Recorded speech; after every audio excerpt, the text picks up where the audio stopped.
The cases you'll hear tonight were researched with care and intention. Each detail was chosen thoughtfully, both for a peaceful listening experience and to respectfully preserve these stories. This channel exists as an archive of forgotten cases, told with care, purpose, and respect. There's a particular kind of silence that settles over a neighborhood when trust begins to fracture.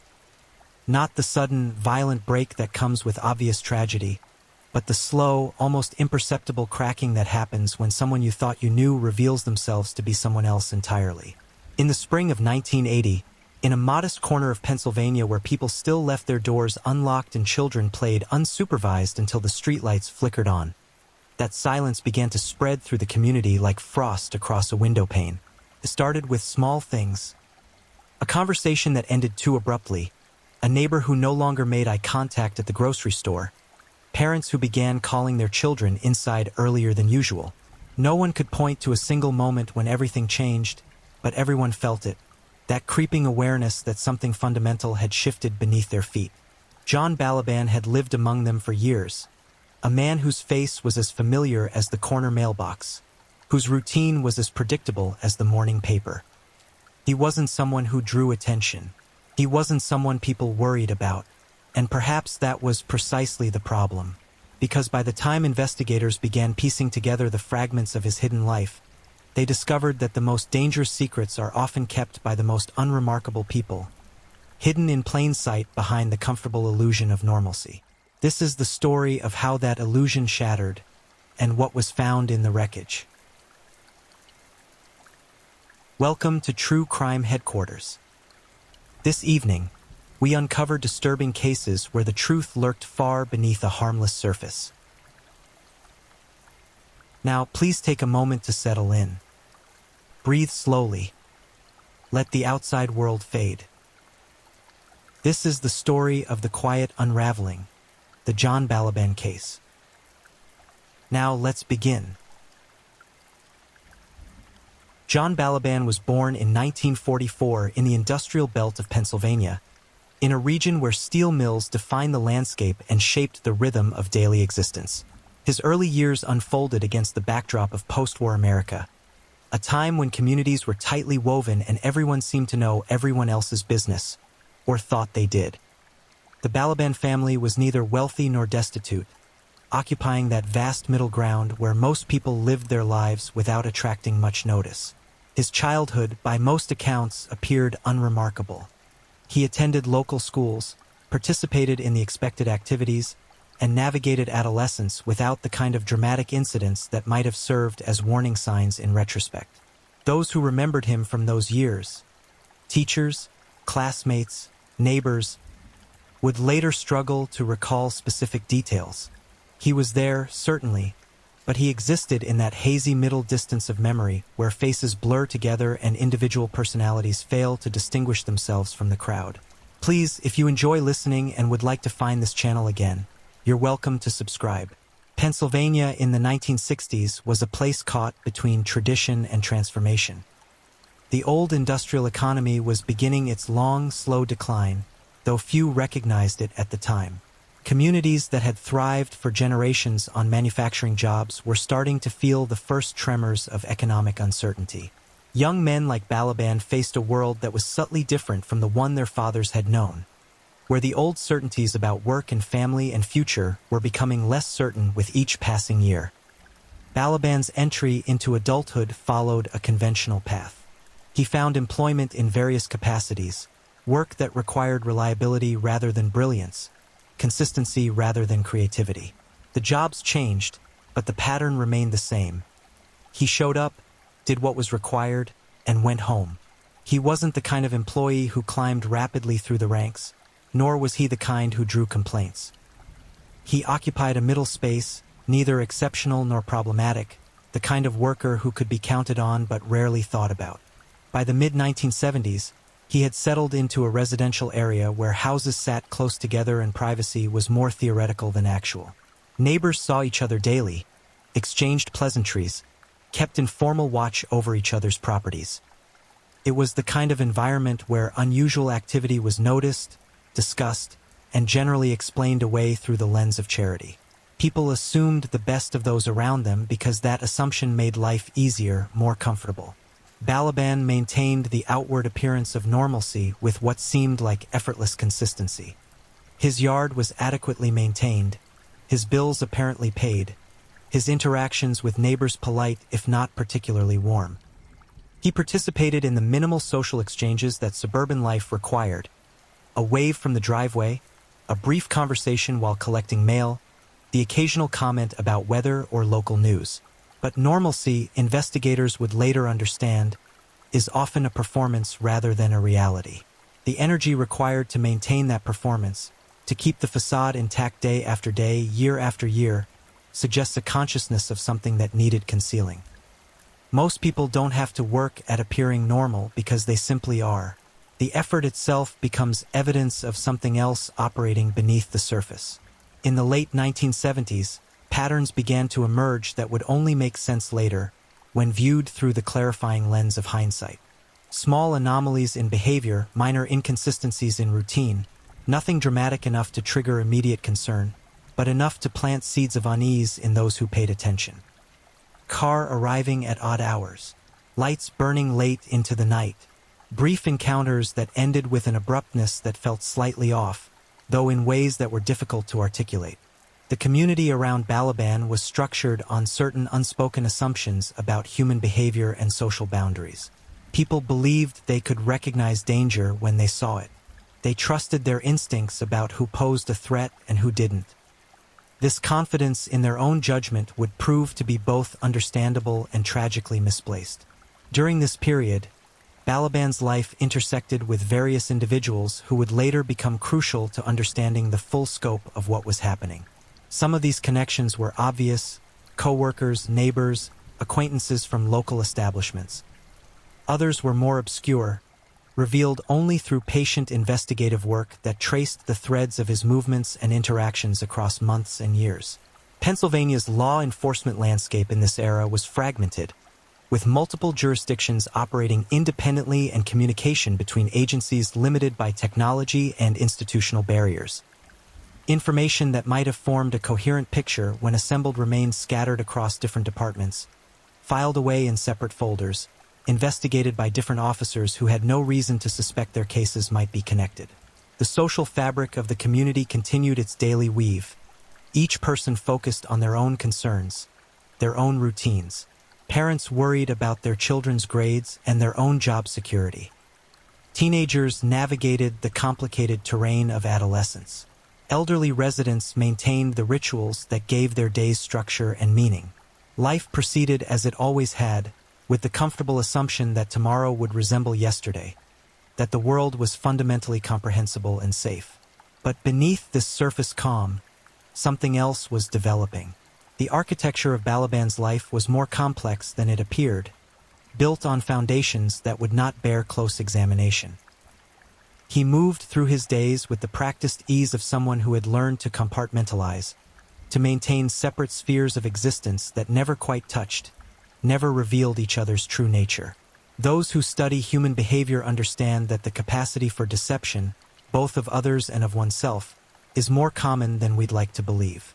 Most people maintain some division between their public presentation and private reality. The difference is usually one of degree rather than kind. But in certain cases, that division becomes so pronounced, so carefully maintained, that it represents not just privacy but actively constructed concealment. As 1979 turned into 1980, the machinery of daily life continued its rotation. Balaban went to work, returned home, participated in the minimal social interactions required by proximity. He became part of the landscape, as familiar and unremarkable as the fire hydrant on the corner or the stop sign at the end of the block. Visibility, it turns out, can be the most effective form of invisibility. The first hints that something was fundamentally wrong began to surface in ways that seemed disconnected from each other, like puzzle pieces scattered across separate rooms. In early 1980, local authorities received reports that initially appeared routine, the kind of complaints and concerns that flow through any police department on a regular basis. A disturbance here, an unusual situation there, incidents that were investigated, documented, and filed away without any immediate suggestion that they formed part of a larger pattern. But patterns exist whether we recognize them or not, and the failure to see connections doesn't mean those connections aren't real. Different officers responding to different calls in different contexts had no systematic way to realize that their separate investigations might be threads of the same fabric. The technology for cross-referencing cases and identifying patterns was primitive by modern standards, reliant on human memory and manual record-keeping systems that were only as good as the individuals maintaining them. John Balaban's name began appearing in police reports with increasing frequency during this period, though the nature of the complaints varied enough that no single officer became particularly focused on him. There were noise complaints from neighbors, questions about his vehicle being present in locations at unusual times, minor incidents that individually seemed insignificant but which, when assembled together, suggested someone whose activities extended beyond the routine boundaries of ordinary life. Investigators working these cases approached each one as an isolated event, applying the protocols appropriate to the specific complaint at hand. They asked questions, took statements, made notes. They assessed whether immediate action was required, whether laws had been broken, whether there was sufficient cause for further investigation. In most instances, the answers to these questions didn't rise to the level that would trigger sustained scrutiny. The challenge of identifying predatory behavior before it escalates into crisis is one that continues to frustrate law enforcement and community safety efforts. The signs are often ambiguous, capable of multiple interpretations. Behavior that might indicate a serious problem can also be explained by less alarming causes. The tendency to interpret situations charitably, to give people the benefit of the doubt, is generally a positive social impulse, but it can also create windows of opportunity for those whose intentions are less innocent.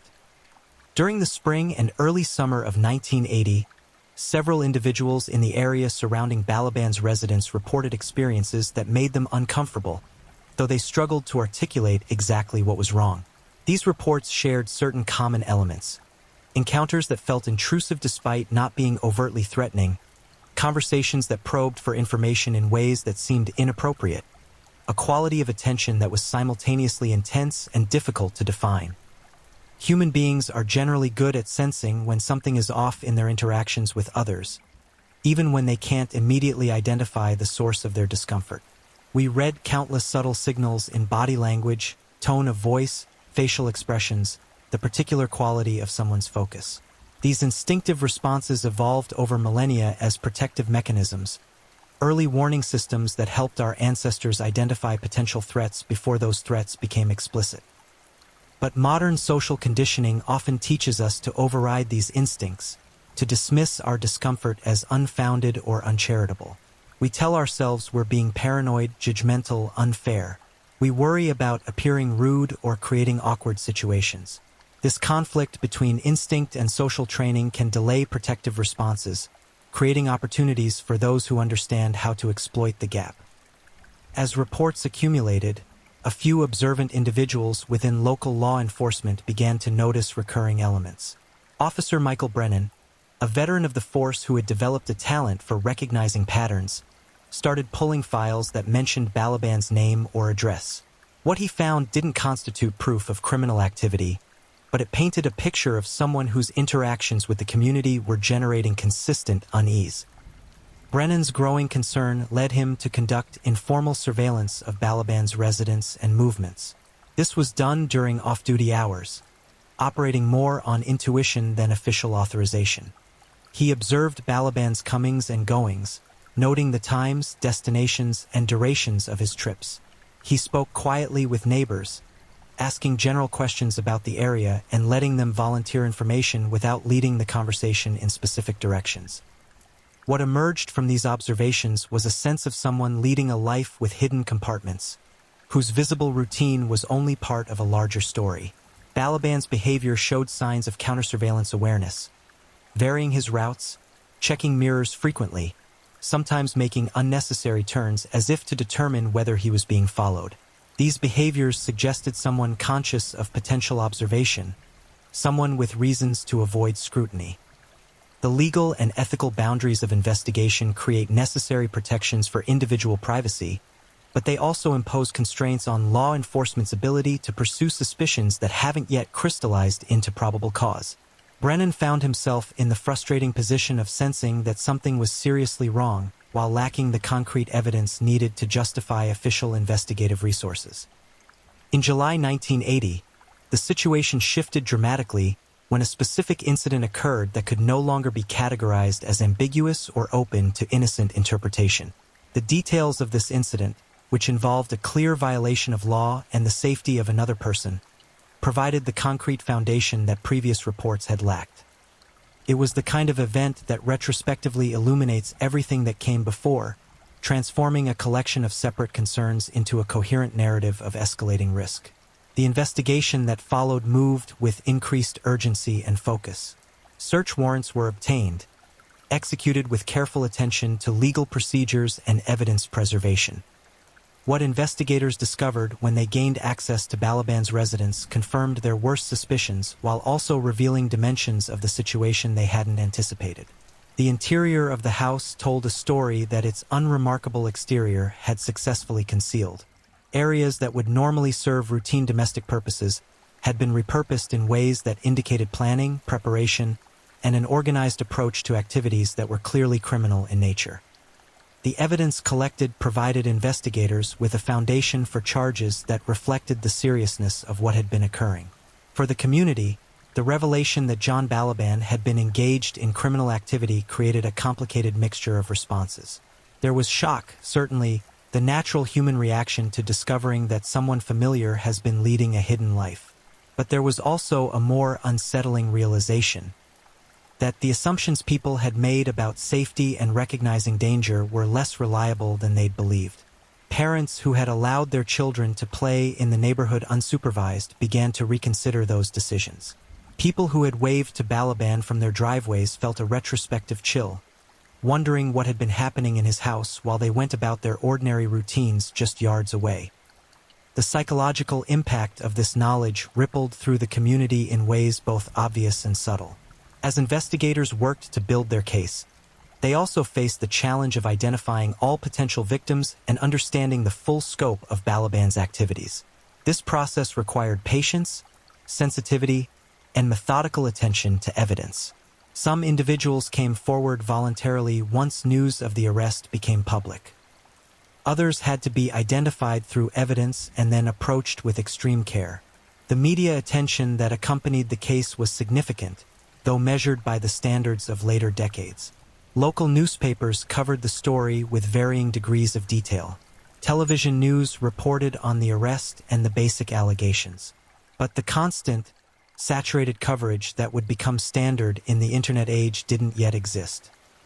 Information spread through communities at a different pace, shaped by personal networks and traditional journalism rather than social media and instant digital communication.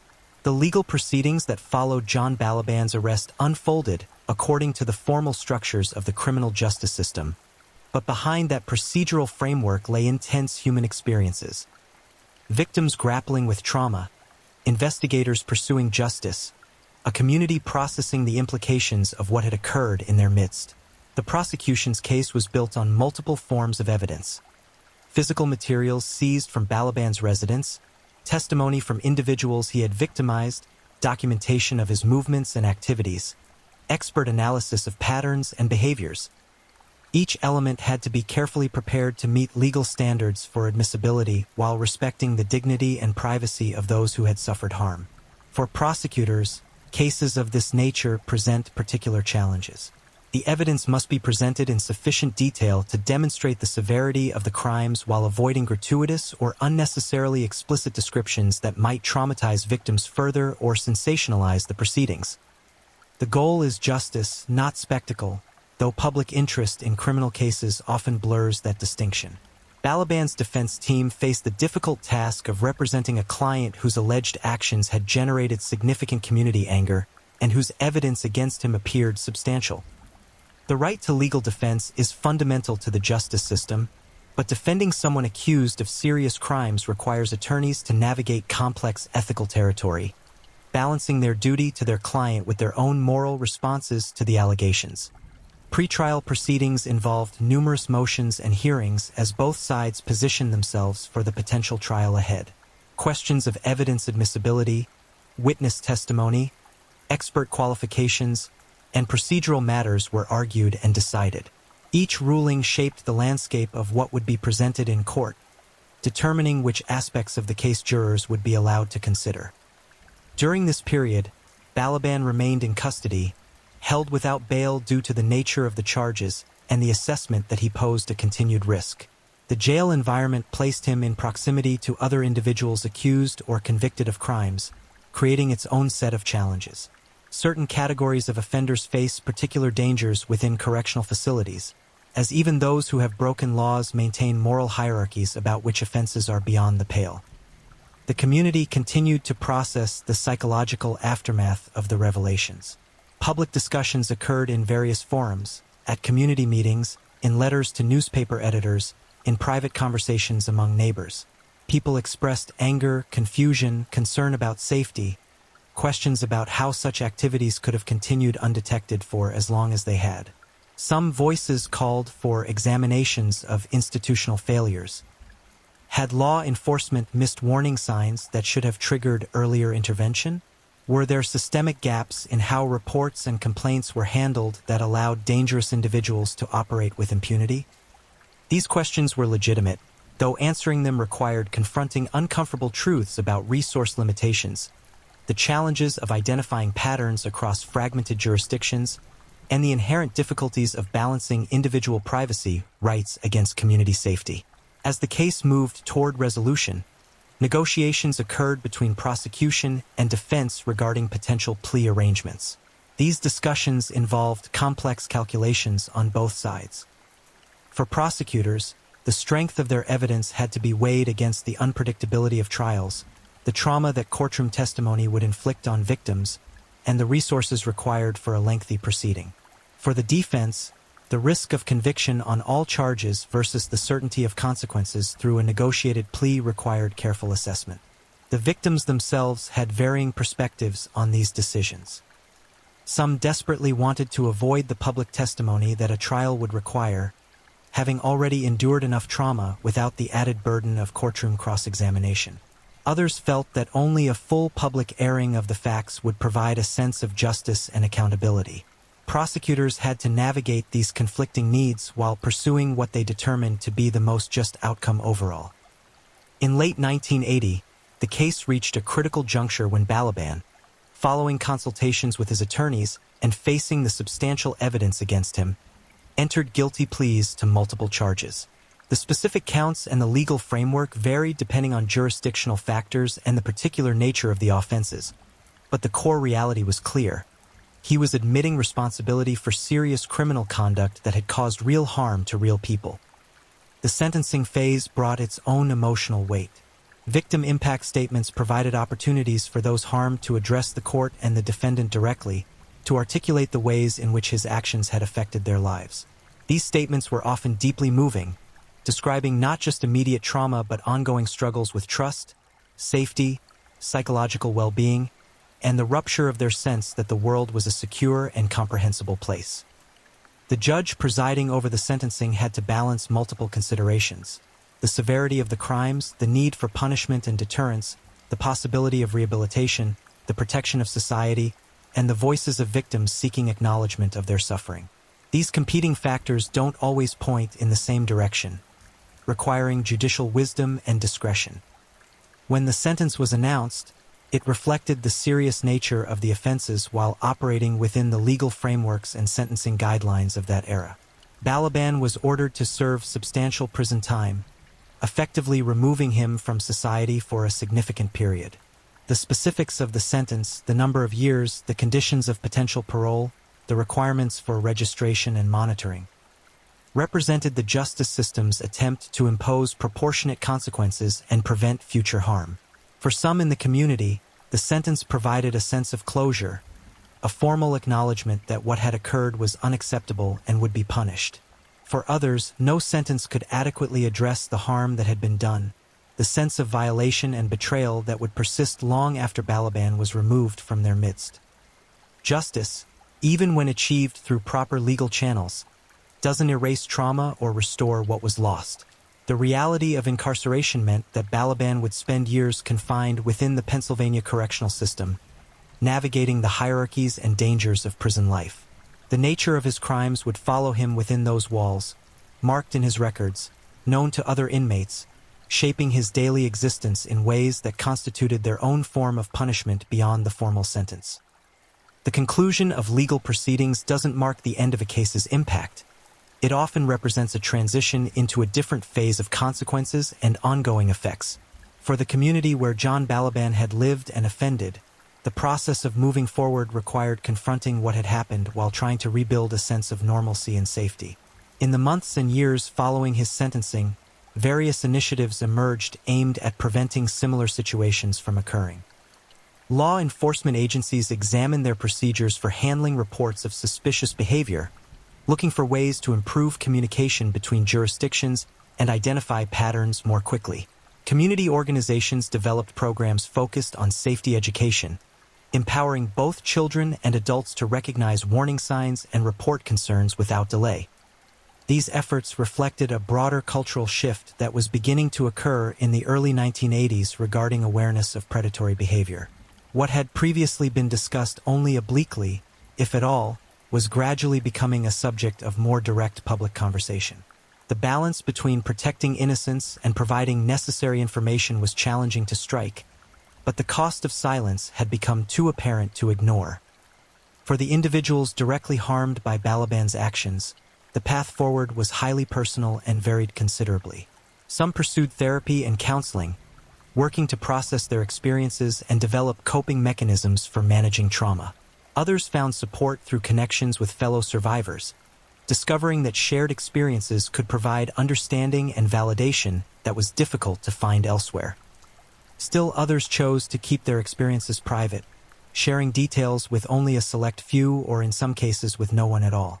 The psychological impact of victimization extends far beyond the immediate events, creating ripples that can affect relationships, self-perception, trust in others, and fundamental assumptions about safety and the nature of the world. Recovery isn't a linear process with a clear endpoint. It's an ongoing journey that looks different for each person and unfolds according to its own timeline. Within the correctional system, Balaban served his time under conditions that reflected both the punitive and bureaucratic aspects of incarceration. The years passed in the structured, restricted environment of prison life, where autonomy is limited and daily existence is governed by rules and schedules determined by institutional requirements. Whether he experienced genuine remorse for his actions or merely regret at having been caught is known only to him, if he himself had the self-awareness to distinguish between the two. As his potential parole eligibility approached, the question of what happens when someone convicted of serious offenses completes their sentence became relevant. The legal system had imposed its consequences, and the prescribed time was being served. But the tension between punishment having been completed and ongoing concerns about public safety creates difficult policy and ethical questions that society continues to grapple with. Pennsylvania, like many states, developed registration and notification requirements for certain categories of offenders, attempting to balance constitutional rights against community safety interests. These systems operate with varying degrees of effectiveness, providing information while also raising questions about rehabilitation, social reintegration, and the permanence of criminal identity. Whether Balaban was eventually released on parole, served his full sentence, or remained incarcerated for other reasons involves specific details that would have depended on his behavior within the correctional system, parole board decisions, and legal factors particular to his case.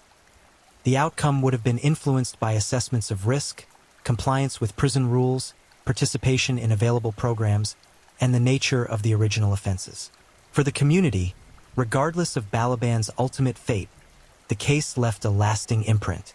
The house where he had lived eventually changed hands, occupied by new residents who may or may not have been aware of its history. The neighbors who had known him moved on with their lives, though likely always carried the memory of discovering that danger had lived so close while appearing so ordinary. The broader lessons from cases like this one continue to resonate in discussions about community safety, the nature of predatory behavior, and the challenge of identifying threats that are deliberately concealed. Every case is unique in its specific details, but patterns emerge across multiple cases that help inform both law enforcement approaches and public awareness. One persistent question is how many potential victims were spared because Balaban was eventually caught and prosecuted. In the absence of intervention, would his behavior have continued indefinitely? Would it have escalated further? These counterfactuals are impossible to answer definitively, but they highlight the importance of systems that can identify and respond to dangerous individuals before the harm they cause becomes extensive. The individuals who played roles in investigating and prosecuting the case, police officers, prosecutors, victim advocates, forensic specialists, moved forward with their careers, applying the knowledge gained from this case to future work. Each case they handled added to their understanding of human behavior, criminal patterns, and the complex dynamics of pursuing justice while supporting those who have been harmed. For researchers and professionals who study criminal behavior, cases from this era provide historical data points that contribute to evolving understanding of patterns, risk factors, and effective intervention strategies. The field has advanced considerably in the decades since 1980, with improved tools for assessment, better training for law enforcement, more sophisticated approaches to investigation and prosecution.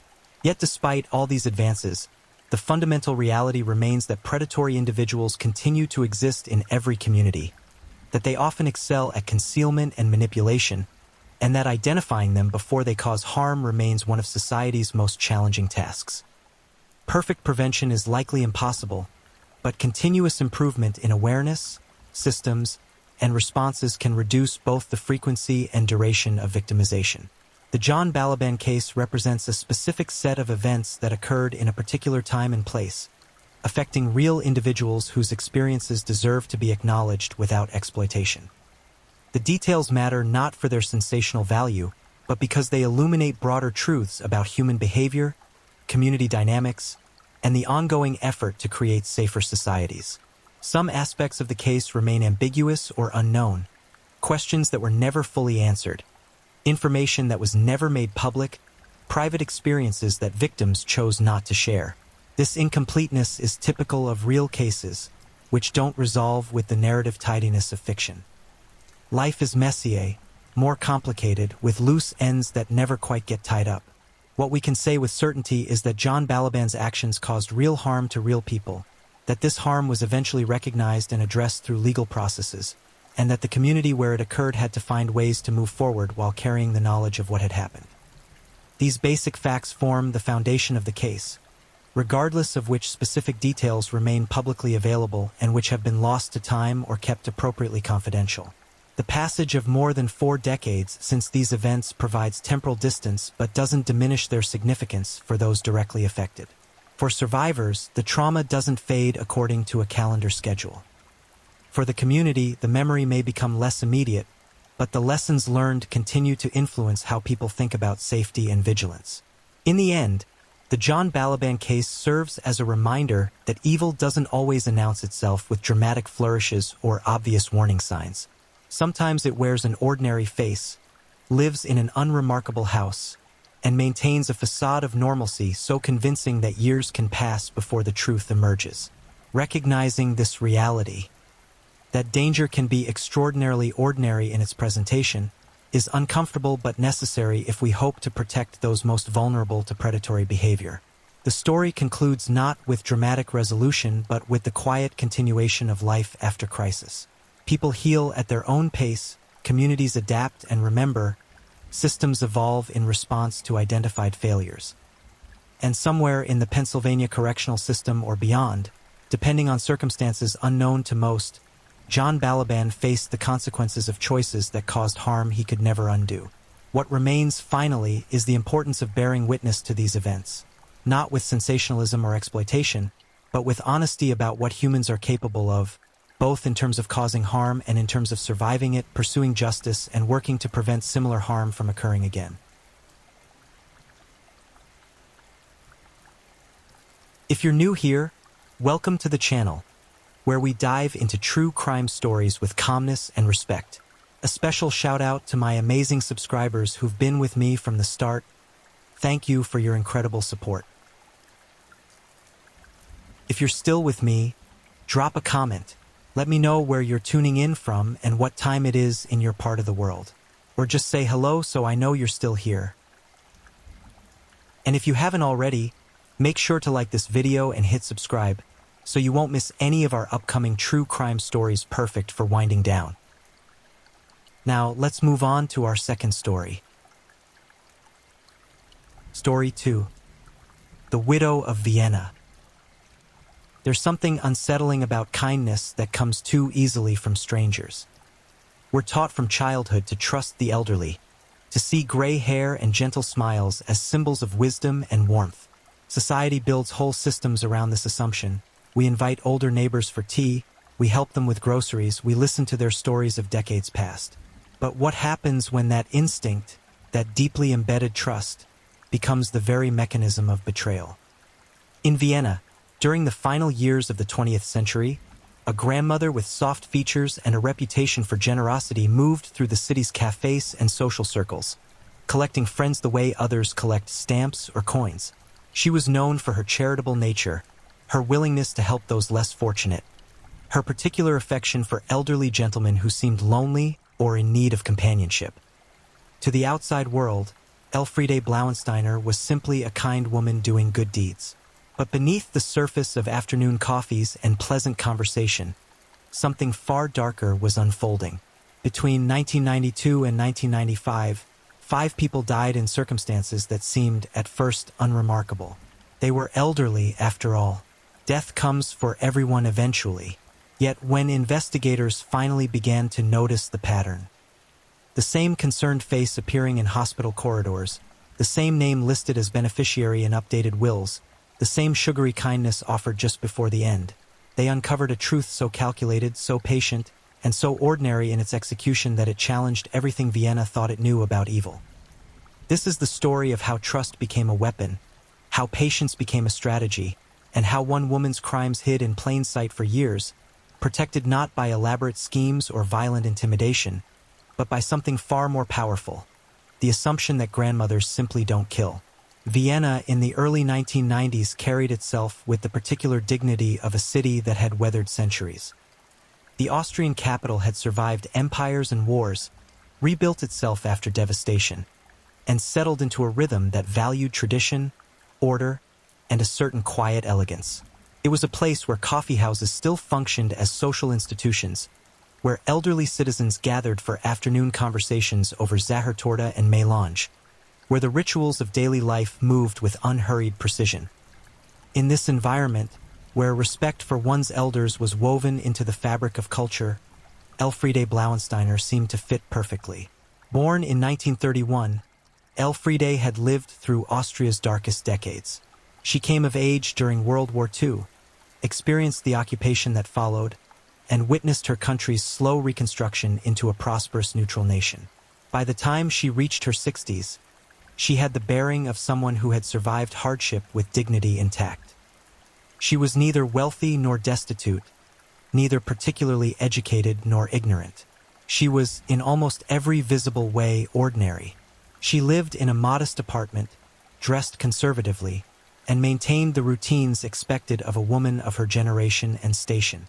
What set Elfriede apart, at least in the eyes of those who knew her, was her apparent generosity.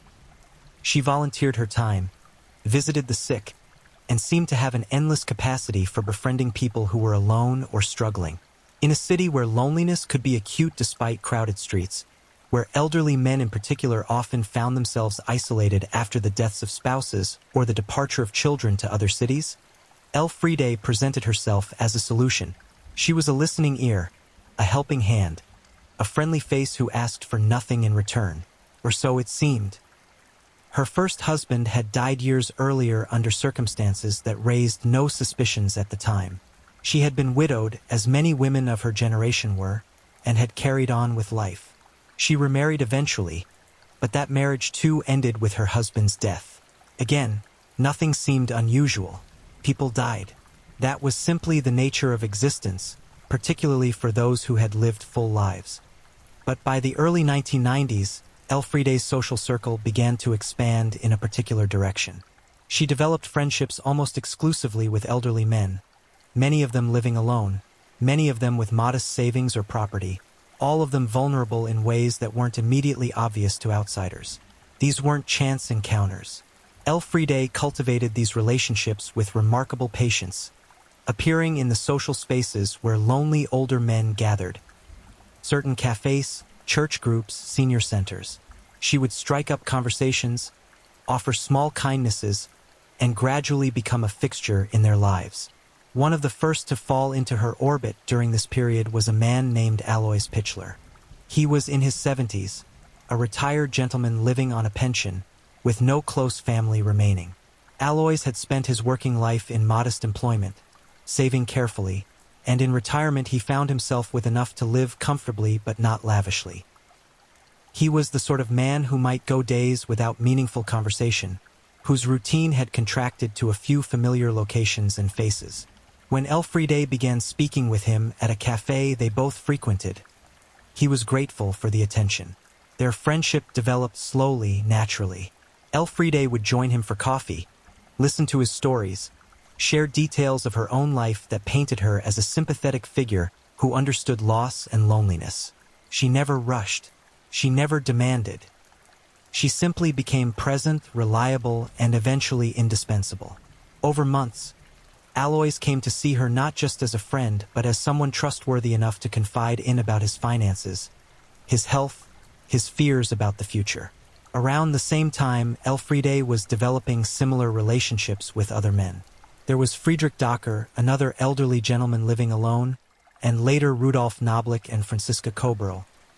Though Franziska was one of the few women in Elfriede's circle of friends, each relationship followed a similar pattern. Initial contact in a public space, gradual deepening of trust, conversations about practical matters, health concerns, financial worries, the burdens of aging alone. And always, Elfriede presented herself as someone who cared, who could help, who wanted nothing more than to ease their final years. What these people didn't know, what no one suspected, was that Elfriede Blauensteiner had developed a method. It was a method that required no violence in the conventional sense, no break-ins or threats, no obvious coercion. It required only patience, access, and a fundamental understanding of human vulnerability. She had learned, through her previous experiences with husbands and perhaps through careful observation, that certain substances could produce symptoms that looked remarkably like natural decline in elderly people. Confusion, weakness, digestive problems, gradual organ failure, these were things doctors expected to see in patients of advanced age. Elfriede's weapon of choice was sugar. Specifically, she used euglucon, a medication prescribed to diabetics to lower blood sugar. In someone who wasn't diabetic, particularly someone elderly whose system was already fragile, the effects could be devastating. Administered gradually, mixed into food or drink, it would cause blood sugar to plummet. The victim would become weak, confused, unable to eat properly. They would require hospitalization. And once in the hospital, Elfriede would continue her care, visiting daily, bringing treats, offering to help with meals, and continuing the poisoning. The symptoms would worsen, appearing to doctors as a cascade of age-related failures. Multiple organ systems would begin to shut down. Death, when it came, would seem like the inevitable conclusion of old age and illness. But the poisoning was only one component of Elfriede's method. The other, equally crucial element was financial manipulation. As her victims grew weaker and more dependent, as their thinking became clouded by the very poison she was administering, Elfriede would suggest practical arrangements. She would offer to help manage their affairs, to ensure their wishes were carried out, to guarantee that they would be cared for until the end. And invariably, these conversations would lead to changes in wills, powers of attorney, bank account access. The victims, genuinely believing they were being helped by a devoted friend, would sign over control of their assets to the woman who was killing them. By 1992, this pattern was fully established, though no one recognized it as such. Alois Pichler's health began to decline.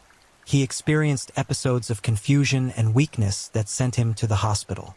Doctors, seeing an elderly patient with symptoms consistent with various age-related conditions, treated him as they would any other patient. Elfriede was there throughout, the concerned friend, bringing him food, sitting by his bedside, making sure he ate every bite of what she brought. His condition deteriorated steadily. In 1992, Alois Pichler died. His death certificate listed natural causes. There was no autopsy, no investigation, no reason for anyone to suspect anything but the ordinary tragedy of an old man reaching the end of his life. And Elfriede, who had been named in his will, inherited his savings. It wasn't a fortune, but it was more than she had before. More importantly, it was confirmation that her method worked. The thing about patterns is that they only become visible in retrospect. Each individual event, examined in isolation, appears unremarkable. It's only when you step back, when you place multiple events side by side and notice the common threads running through them, that the picture emerges. Between 1992 and 1995, Elfriede Blauensteiner moved through Vienna's elderly community like a careful gardener tending to plants, knowing exactly when each one would be ready for harvest. After Alois Pichler's death, there was a brief pause. Elfriede didn't rush into new friendships immediately. She attended to the practical matters of inheritance, settled the estate, and allowed a respectable period of mourning for her dear friend to pass. But she was already cultivating her next relationships. Friedrich Docker had been in her social circle for some time, and now, with Pichler gone, she could devote more focused attention to him. Friedrich was a retired postal worker, another man living alone, another person whose life had contracted to a small circle of familiar routines. He had worked for decades in honest labor, saved what he could, and looked forward to a quiet retirement. Like Pichler before him, he found Elfriede's attention flattering and her concern touching. She had a way of making people feel seen, of remembering small details about their lives and asking after them later. These little gestures, these markers of genuine human connection, were exactly what lonely people craved. The relationship progressed along familiar lines. Coffee dates became regular appointments. Casual conversations deepened into confidences. Elfriede learned about Friedrich's finances, his health concerns, his lack of close family. She positioned herself as a solution to problems he hadn't fully articulated. Who would look after him if he became ill? Who would ensure his wishes were respected? Who cared enough to be there in his final years? By late 1993, Friedrich's health began to fail. He experienced the same constellation of symptoms that had afflicted Pichler: weakness, confusion, digestive problems that made eating difficult. He was hospitalized multiple times. Doctors ran tests, tried various treatments, but couldn't quite pinpoint a single underlying cause. It seemed to be a general systemic failure, the kind of thing that happened when an aging body simply began to shut down. And through it all, Elfriede was there, the devoted friend, bringing him homemade treats and making sure he consumed them despite his declining appetite. Friedrich had changed his will. Elfriede was now the primary beneficiary. He had done this willingly, gratefully even, believing he was ensuring that someone who had been so good to him would benefit from his life savings. In early 1994, Friedrich Docker died. Once again, the death was attributed to natural causes. Once again, there was no autopsy. Once again, Elfriede inherited. But now something else was happening. Elfriede's lifestyle began to change in subtle but noticeable ways. She had more money than a woman in her circumstances should have. She began wearing better clothes, traveling more, speaking about investments and financial plans. Some acquaintances noticed, some wondered, but no one made the connection between her improved circumstances and the convenient deaths of her elderly friends. After all, she was a respectable woman, a grandmother figure, someone who had devoted herself to caring for others. The idea that she might be profiting from their deaths seemed not just unlikely but grotesque. Rudolf Noblik was next. His story followed the same trajectory with eerie precision. He was elderly, alone, possessed of modest savings, and desperately lonely. Elfriede befriended him with her characteristic patience. She became indispensable to his daily life. She talked with him about practical matters, about ensuring his final years would be comfortable and his legacy would be honored. And as his health began to deteriorate, inexplicably, mysteriously, with symptoms doctors couldn't quite explain. She was there, caring for him, feeding him, making certain he consumed everything she brought. Rudolf changed his will. Elfriede became his beneficiary. In late 1994, he died. The pattern repeated exactly, but still no one connected the dots. It was around this time that Elfriede made what would eventually prove to be a critical mistake. She befriended Franziska Koberl, one of the few women to enter her circle. Franziska was different from the others in some ways. She was female, for one thing, and she had a daughter who remained somewhat involved in her life. But she shared the crucial characteristics of Elfriede's other victims. She was elderly, she was vulnerable, and she had assets worth acquiring. The relationship developed along familiar lines. Elfriede became close to Franziska, close enough that she was welcomed into the woman's home, close enough to influence decisions about her care and her estate. But Franziska's daughter, while not constantly present, paid enough attention to notice odd things. Her mother's sudden decline troubled her. The speed with which Elfriede had inserted herself into her mother's life seemed strange. And when Franziska's will was changed to benefit Elfriede, the daughter's concerns deepened. Nevertheless, in early 1995, Franziska Koberl died. The symptoms had been the same. The progression had been the same. And once more, Elfriede stood to inherit. But this time, there was someone who questioned the narrative, someone who refused to simply accept that an old woman had died of natural causes. Franziska's daughter insisted on an autopsy. The results came back, and for the first time, medical examiners looked at the tissue samples and blood work with suspicion rather than the assumption of natural death. They found something. The levels of certain substances in Franziska's system didn't match what would be expected in someone dying of age-related organ failure. There were anomalies that suggested external causes. The examiners couldn't immediately identify what had been used, but they could say with increasing certainty that something unnatural had occurred. This discovery triggered a review of Franziska's medical records. Doctors revisited the symptoms she had exhibited, the course of her decline, and began to recognize a pattern that seemed inconsistent with natural disease progression. And once they began looking at Franziska's case with suspicion, someone made a connection that should have been made years earlier. Elfriede Blauensteiner had been present at the deaths of multiple elderly people, all of whom had named her in their wills, all of whom had died with similar symptoms. In late 1996, police began a formal investigation. They started by looking into Franziska Koberl's death, but quickly expanded their scope. They exhumed the bodies of Alois Pichler, Friedrich Docker, and Rudolf Noblich. They conducted detailed autopsies using modern toxicological methods, and in each case they found the same evidence. High levels of euglucon, the blood sugar-lowering medication, in systems where it should not have been present. The victims had been poisoned, slowly and systematically, by someone who understood exactly how to make murder look like natural death. Detectives began reconstructing Elfriede's movements, her relationships, her financial gains. They interviewed people who had known her victims. They examined bank records and legal documents. The picture that emerged was chilling in its methodical nature. Elfriede had targeted vulnerable people with calculated precision. She had cultivated relationships over months, building trust until she had access to their homes, their food, their medical care, and their finances. She had poisoned them gradually, avoiding sudden deaths that might trigger suspicion.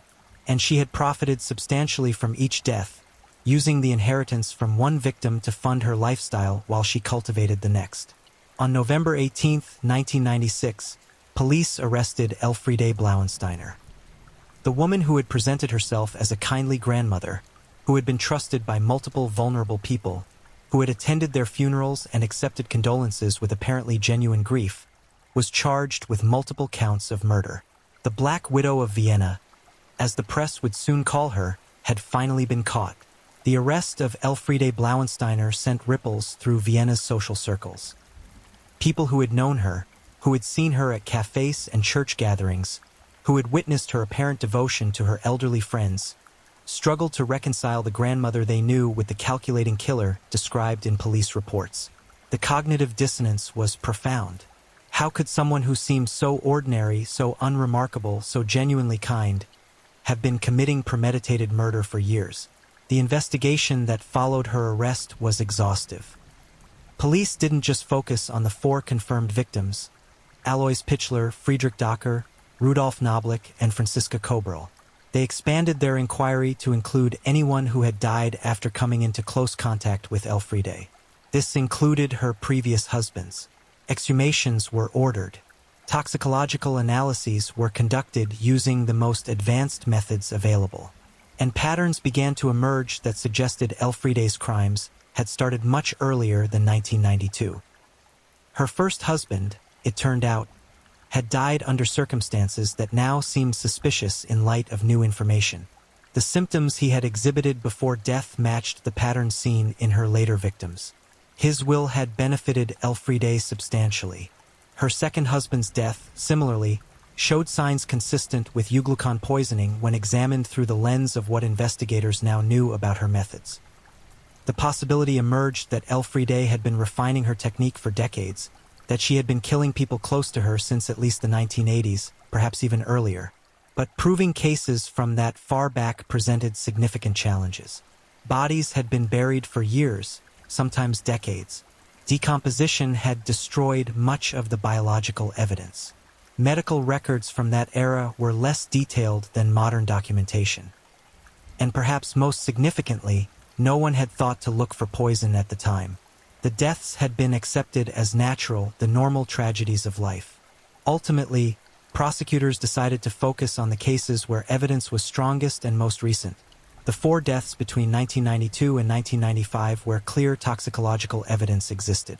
Throughout the investigation and the pretrial period, Elfriede maintained her innocence. She presented herself as a victim of circumstance, a woman who had simply been unlucky enough to lose several friends in a short period. She claimed she had been devoted to these people, that she had cared for them selflessly, that any financial benefit she had received was simply the natural result of grateful friends wanting to thank her for her kindness. She denied ever administering euglucon to anyone. She suggested that if the substance was found in the victims' bodies, there must be some other explanation. Perhaps they had taken it themselves. Perhaps it had been prescribed by doctors she knew nothing about. Perhaps the forensic results were somehow mistaken. But the evidence was overwhelming. Investigators found bottles of euglucon in Elfriede's apartment. They discovered that she had obtained the medication through various means, including prescriptions written under false pretenses and purchases from sources that didn't require proper documentation. They documented a clear pattern of behavior: befriend vulnerable elderly person, gain access to their food and medical care, begin poisoning them gradually, manipulate them into changing their will, continue poisoning until death occurs, inherit their assets, move on to the next victim. Prosecutors also built a strong case around the financial motive. They showed that Elfriede's lifestyle had improved substantially with each inheritance. They traced the flow of money from her victims' accounts into her own.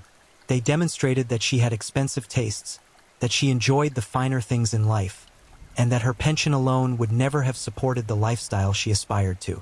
The murders, prosecutors argued, were not crimes of passion or impulse. They were a business model.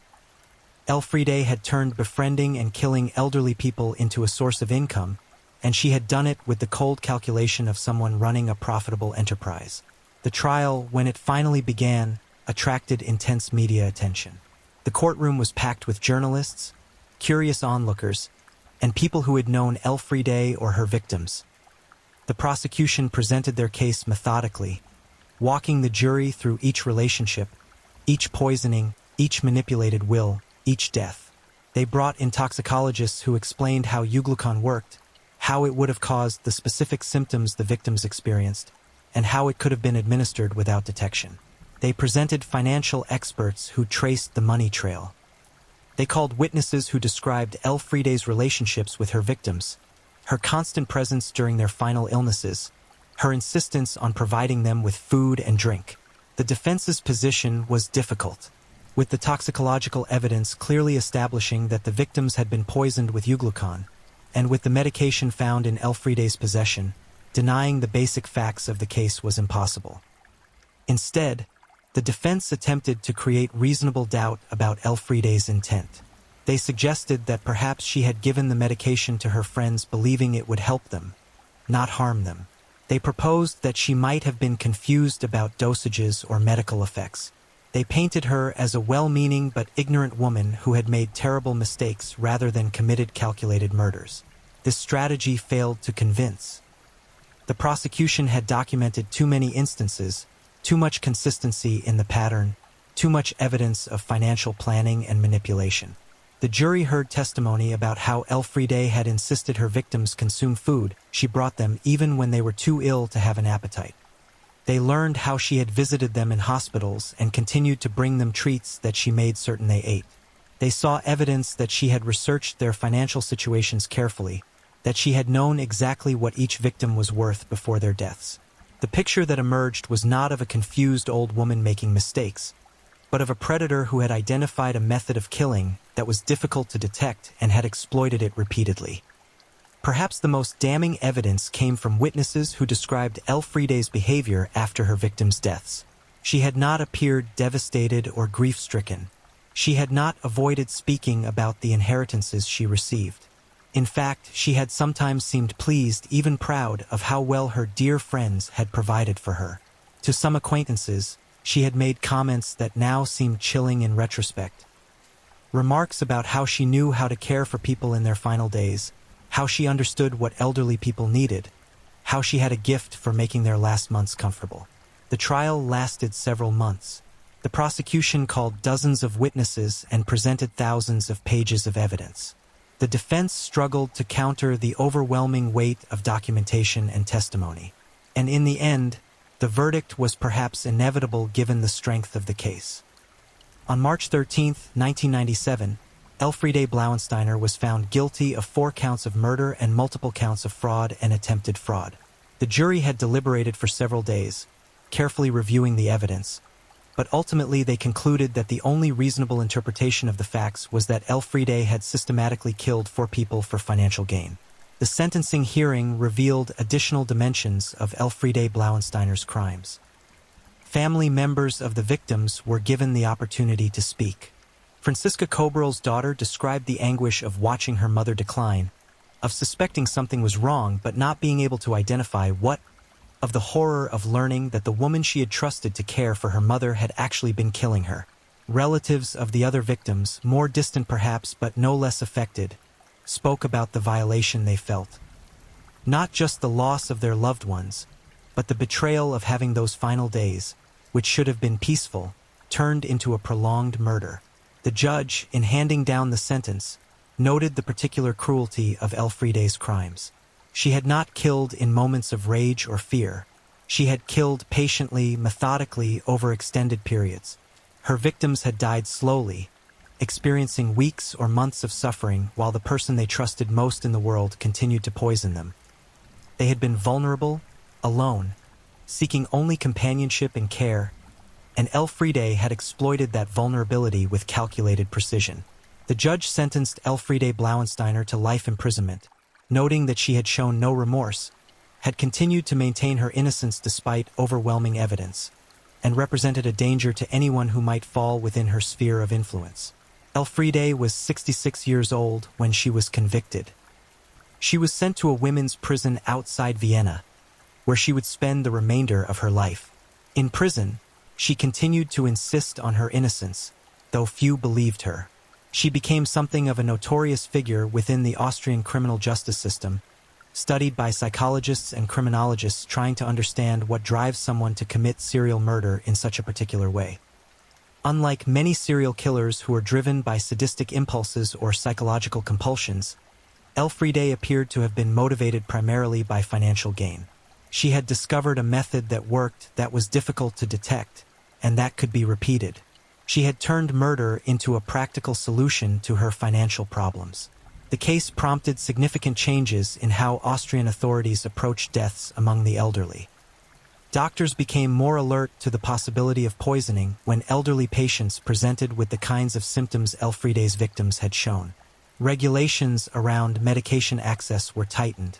Procedures for investigating sudden changes in wills particularly when vulnerable elderly people were involved, became more rigorous. The system had failed to protect Pitchler, Docker, Knoblich, and Coburl, and reforms were implemented to prevent similar failures in the future. But beyond the practical changes, the Blauensteiner case left a deeper psychological mark on Vienna and on Austria more broadly. It forced a reckoning with uncomfortable truths about trust and vulnerability. The elderly, the lonely, those without strong family networks. These people depend on the kindness of strangers, or at least of casual acquaintances, in ways that make them inherently vulnerable. They need people to care about them, to check on them, to be present in their lives. Elfriede had understood this need and had weaponized it. She had turned basic human connection into a hunting strategy. In the years following her conviction, journalists and researchers investigated whether there might be other victims, people who had died in Elfriede's orbit before 1992, whose deaths had never been properly examined. Some evidence suggested there might have been as many as a dozen victims over several decades. But proving these cases was impossible. Bodies had been cremated or were too deteriorated for analysis. Medical records were incomplete or destroyed. Witnesses had died or couldn't remember details from years or decades earlier. Officially, Elfriede Blauensteiner was convicted of 4 murders. Unofficially, she may well have killed many more. Elfriede died in prison on November 16, 2003, at the age of 72. She had served only 6 years of her life sentence. Her death was attributed to natural causes, specifically complications from a brain tumor. Some saw irony in this. The woman who had sent so many to their graves through systematic poisoning died of an illness she could not control or manipulate. Others simply felt relief that her story had finally concluded.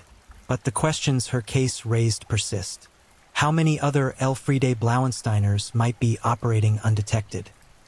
How many deaths attributed to natural causes might actually be murders where the killer understood how to make poison look like age-related decline? The uncomfortable truth is that we don't know. The elderly die every day from various causes, and unless there is a specific reason to suspect foul play, most of those deaths are never investigated beyond the superficial. A doctor signs a death certificate, a body is buried or cremated, and life goes on for the survivors. Elfriede's case also raised questions about the nature of evil itself. She didn't fit the profile of a monster. She didn't appear to take sadistic pleasure in her victim's suffering. She wasn't driven by voices or delusions or uncontrollable urges. She was, in most respects, an ordinary woman who had made a series of extraordinarily terrible choices because they solved her problems. She wanted money, comfort, a better lifestyle than her pension could provide. She found a method to obtain these things, and she used it repeatedly. The banality of her evil, the way it grew from simple greed rather than exotic psychological pathologies, made it somehow more disturbing than cases involving obviously deranged killers. In Vienna today, the name Elfriede Blauensteiner is synonymous with betrayed trust. Parents warn their elderly relatives to be cautious about new friendships that seem too convenient, too timely. Social workers and healthcare providers are trained to watch for the warning signs. Sudden changes in wills, new friends who appear just as someone becomes vulnerable, unexplained declines in health that coincide with increased dependence on a particular person. The systems designed to protect vulnerable people have been strengthened, though they remain imperfect. There will always be gaps, always be people who fall through the cracks, always be predators clever enough to exploit weaknesses in human nature and institutional oversight. What remains most haunting about the case is how close Elfriede came to getting away with it entirely. If Franziska Coburl's daughter had been less attentive, less insistent on an autopsy, Elfriede might have continued killing indefinitely. She had perfected her method. She knew how to select victims who would not be missed in any urgent way, whose deaths would be accepted as the natural order of things. She had learned to be patient, to move slowly enough that no one would notice the pattern. And for years it worked perfectly. The case serves as a reminder that evil doesn't always announce itself with obvious signs. Sometimes it wears a kind face, offers a helping hand, brings homemade treats to people who are grateful for the attention. Sometimes it operates in the spaces we've collectively decided not to look too closely at. Nursing homes, hospital wards, the private apartments of elderly people whose deaths we expect and therefore don't question.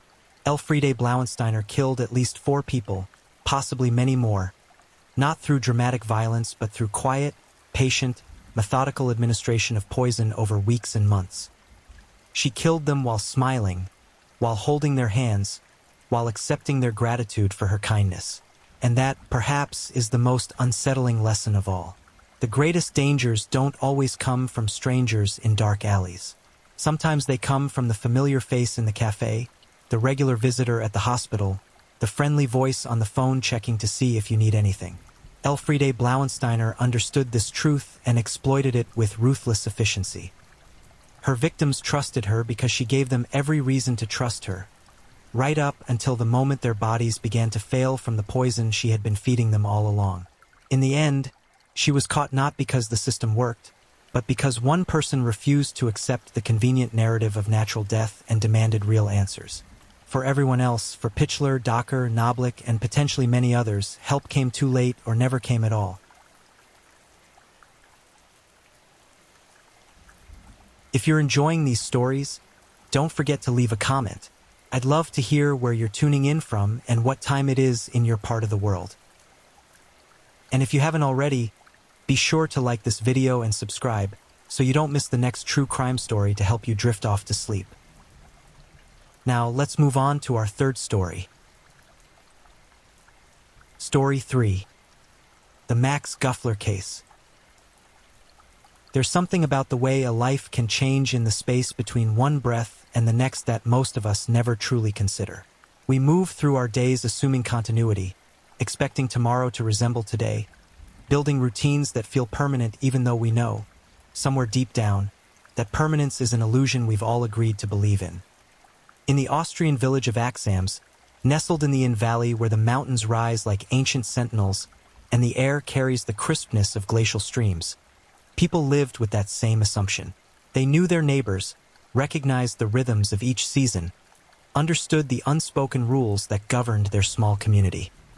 But in the autumn of 2013, something happened that would demonstrate just how quickly the familiar can become strange, how a person everyone thought they knew could become someone they'd never really understood at all.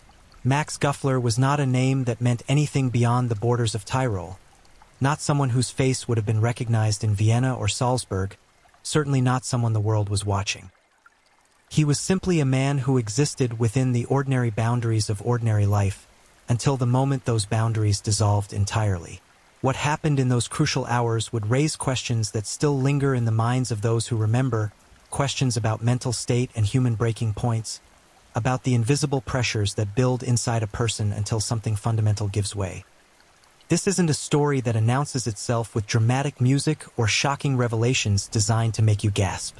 Instead, it's the kind of story that settles into your thoughts slowly, like fog creeping across a valley floor, obscuring the landscape you thought you knew so well.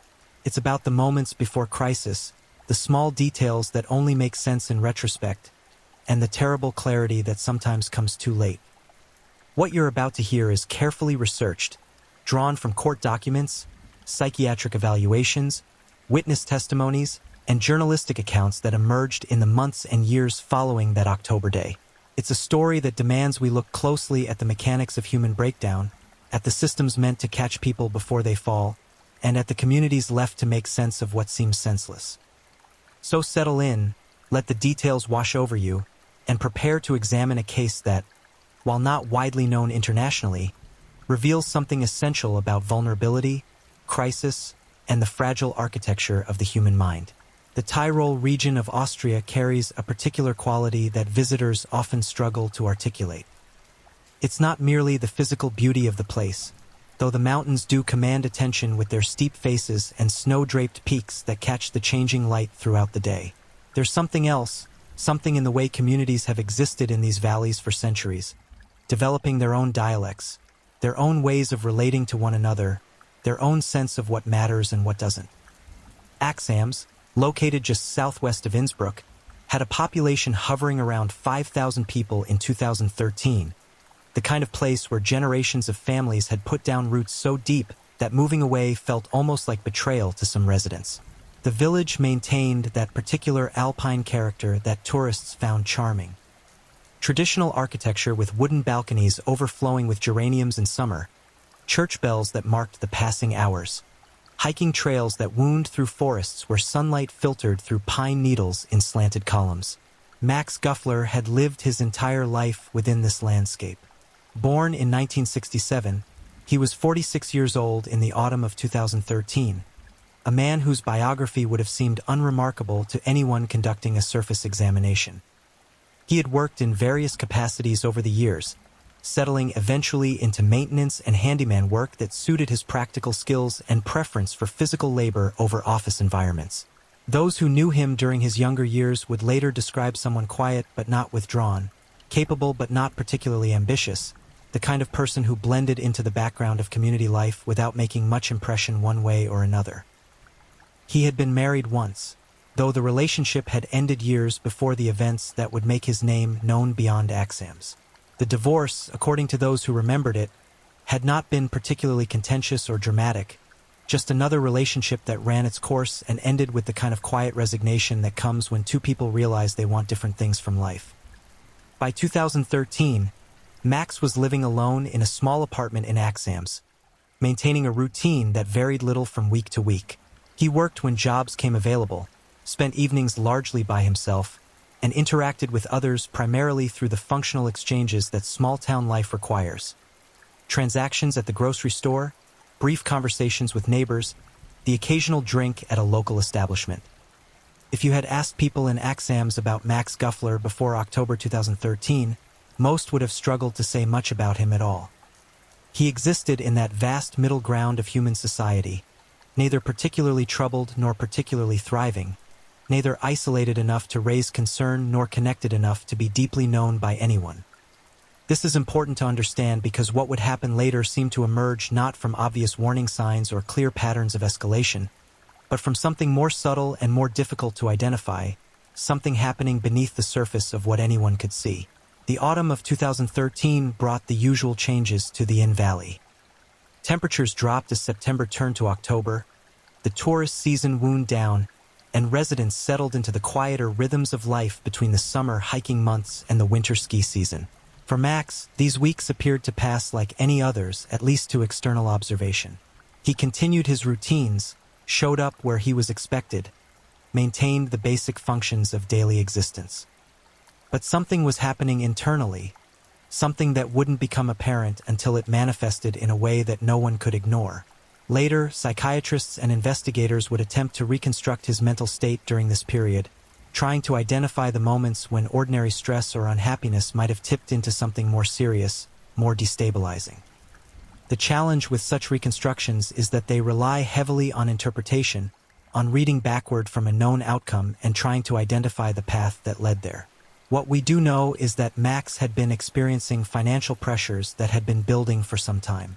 Work had become less steady, debts had accumulated, and the grinding anxiety that comes with economic instability had become a constant companion. This wasn't unusual in itself. Many people in Axams and throughout Austria were dealing with similar pressures in the years following the 2008 financial crisis and the subsequent European economic troubles. But for someone living alone, without the buffer of family support or the outlet of close friendships, these pressures can take on a different character. They become not just practical problems to solve, but existential weights that color every waking moment, that transform the future from something hopeful or at least neutral into something that feels threatening and inescapable. Friends and acquaintances would later mention that Max had seemed quieter than usual in the weeks before everything changed.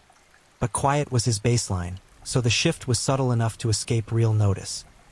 There's a particular kind of isolation that can exist even in small communities, perhaps especially in small communities where everyone assumes they know what's happening in everyone else's lives.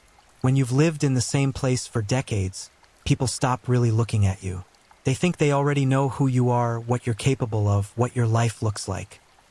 This assumption of familiarity can create blind spots where significant changes go unnoticed because they don't fit the established narrative. Max Guffler had been part of the landscape of Axams for so long that he had become almost invisible in a certain sense, present but not closely observed, existing in that space where people see what they expect to see rather than what might actually be there. The systems meant to identify people in crisis, whether formal mental health services or informal community support networks, work best when someone either asks for help or displays symptoms obvious enough to prompt intervention. When someone suffers quietly, managing to maintain basic functionality while something fundamental deteriorates inside them, those systems often fail to engage until it's too late. As October progressed, Max continued his routines, but the internal pressure was building toward a point that would change everything. The exact nature of his thoughts during this period can only be partially reconstructed from later accounts and psychiatric evaluations. What seems clear is that he was experiencing a growing sense of hopelessness, a feeling that his situation was untenable and that he could see no way forward that didn't involve continued decline and suffering. This perception, whether accurate or distorted by depression and anxiety, became the lens through which he viewed his entire existence.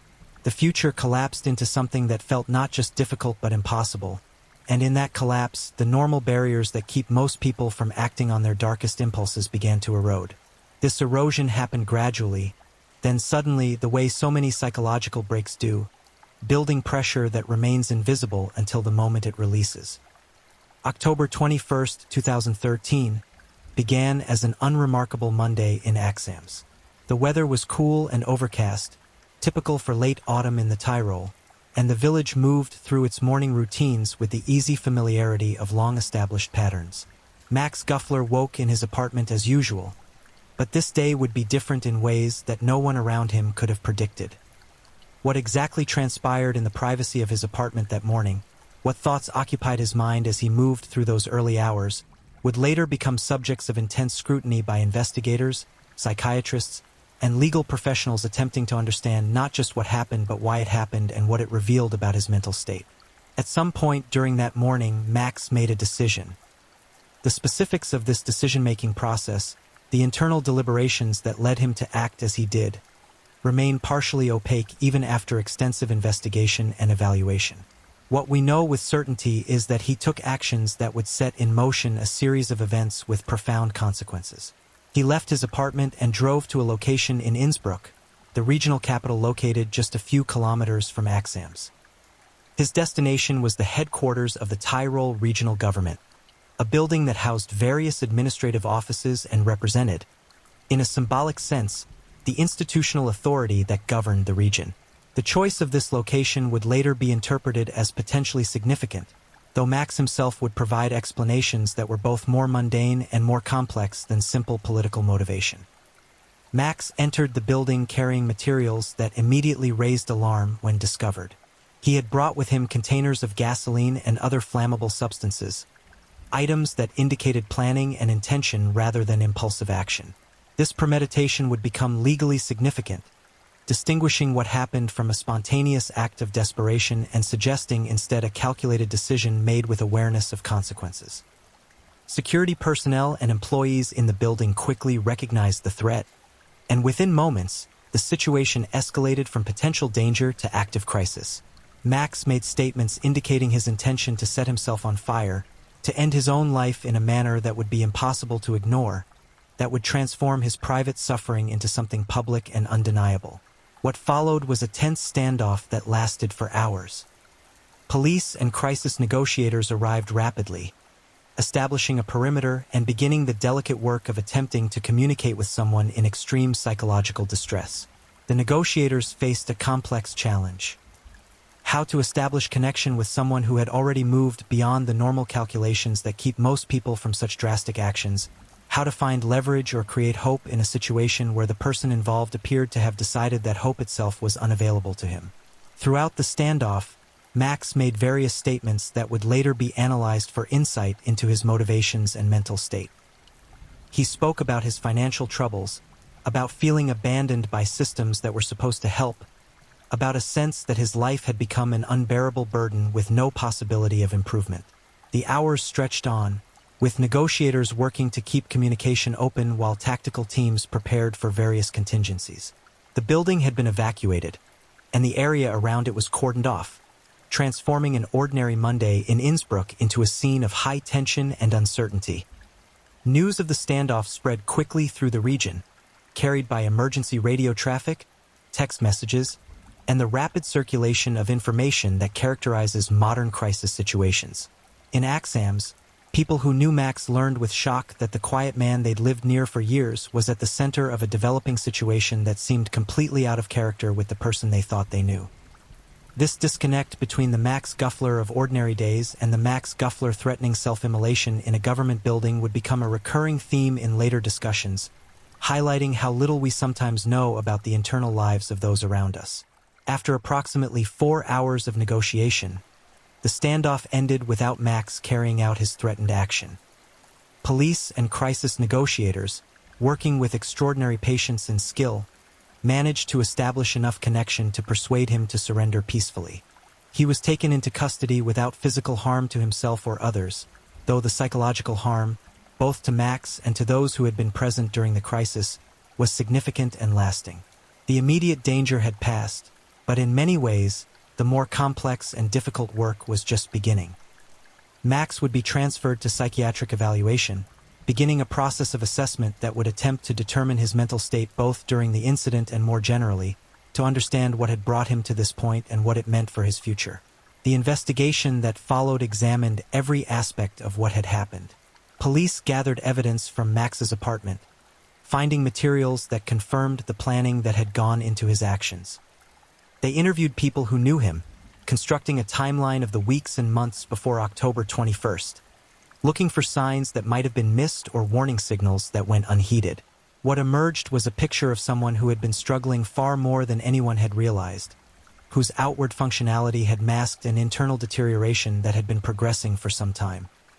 The financial pressures were real and documented, but investigators also found evidence of social isolation, of a support network that had gradually shrunk until Max was functionally alone with his problems, without meaningful connection to others who might have noticed his declining state or offered help before things reached a crisis point.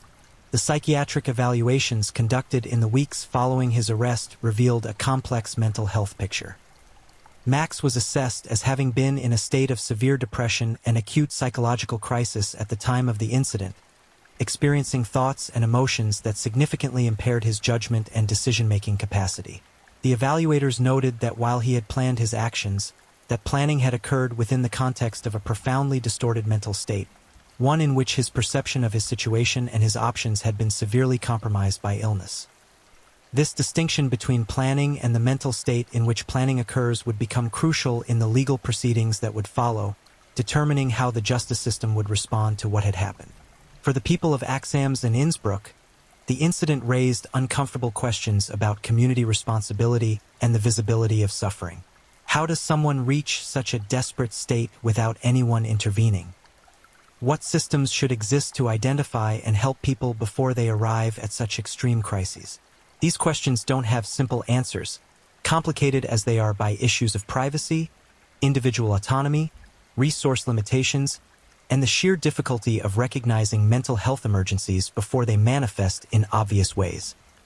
The case of Max Guffler became, in a sense, a mirror that reflected back uncomfortable truths about modern society's relationship with mental illness, isolation, and the gaps in support systems that are supposed to catch people before they fall. The legal proceedings that followed Max Guffler's arrest in October 2013 took place against a backdrop of public interest and debate about mental health, crisis intervention, and the appropriate response to actions taken by someone in psychological extremis. The Austrian legal system, like most modern Western legal frameworks, makes provisions for cases where mental illness significantly impacts criminal responsibility, recognizing that justice must account for the state of mind of the accused at the time of their actions. Max faced serious charges related to threatening behavior, endangerment, and the disruption caused by his actions at the government building. The potential consequences were substantial, including years of imprisonment if convicted on all counts under normal circumstances. The psychiatric evaluations that had begun immediately after his arrest continued and deepened as legal proceedings progressed. Multiple mental health professionals examined Max, reviewed his history, and assessed his current state. Their conclusions, while varying in some details, converged on several key points. First, that Max had been suffering from a major depressive disorder that had been untreated and had worsened significantly in the months before the incident. Second, that at the time of his actions on October 21st, he had been in a state of acute crisis characterized by severely impaired judgment, distorted perception of his situation, and thoughts dominated by hopelessness and suicidal ideation. Third, that while he had retained enough cognitive function to plan and execute his actions, this planning had occurred within the context of a deeply disturbed mental state rather than representing the kind of rational decision-making that would characterize actions taken by someone in normal mental health. These assessments became central to the legal strategy of Max's defense team. They argued that while the facts of what happened were not in dispute, the context of severe mental illness meant that Max should be considered to have diminished responsibility for his actions. This wasn't an attempt to claim he was completely unaware of what he was doing or incapable of any rational thought, but rather to establish that his mental state at the time placed him in a fundamentally different category from someone who makes a clear-headed choice to commit a crime. The prosecution, while not denying the reality of Max's mental health issues, had to balance acknowledgement of his psychological state with the seriousness of his actions and their potential consequences. After all, the standoff had required significant police and emergency resources, had frightened numerous people, and had created a genuinely dangerous situation even though it ultimately ended without physical harm. The court proceedings moved forward through the complex machinery of the Austrian legal system, with hearings and assessments that stretched over months. During this time, Max remained in a secure psychiatric facility, receiving treatment for his depression and other mental health issues, while his case wound its way through the courts. The treatment he received marked perhaps the first time in years that his psychological state had been the subject of sustained professional attention and intervention.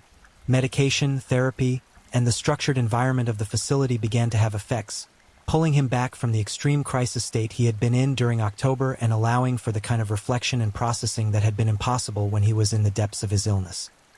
In early 2014, the court reached its decision. The judges found that Max's mental state at the time of the incident had indeed been severely impaired, and that this impairment constituted a significant mitigating factor in determining his responsibility and the appropriate response. Rather than a conventional prison sentence, the court ordered that Max be placed in a psychiatric institution where he would receive ongoing treatment.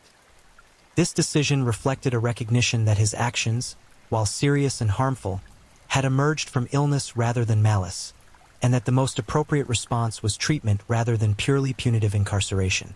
The court also imposed conditions on his eventual release, requiring continued psychiatric oversight and treatment to ensure that he would not pose a danger to himself or others in the future. The decision was met with mixed reactions. Some saw it as appropriately compassionate, recognizing the reality of mental illness and responding with treatment rather than simple punishment. Others felt that regardless of his mental state, the seriousness of his actions warranted stronger consequences, and worried that the decision might set precedents that could be exploited. These debates reflected broader societal tensions about how to balance accountability, public safety, mental health treatment, and compassion when dealing with crimes committed by people in psychological crisis. There are no easy answers to these tensions, no perfect formula that satisfies all legitimate concerns and values at stake in such cases. For Max himself, the court's decision meant an uncertain future, but one that at least offered the possibility of treatment and eventual reintegration into society. The psychiatric facility where he was placed became his world for the foreseeable future, a controlled environment where his days were structured by therapy sessions, medication regimens, and the various activities and routines that characterize such institutions. The work of understanding what had brought him to that crisis point in October 2013 continued, not just for legal purposes but as part of the therapeutic process aimed at helping him develop the tools and insights necessary to build a more stable life. This work was neither quick nor simple, involving the slow, difficult process of unpacking years of accumulated stress, untreated mental illness, and maladaptive coping mechanisms.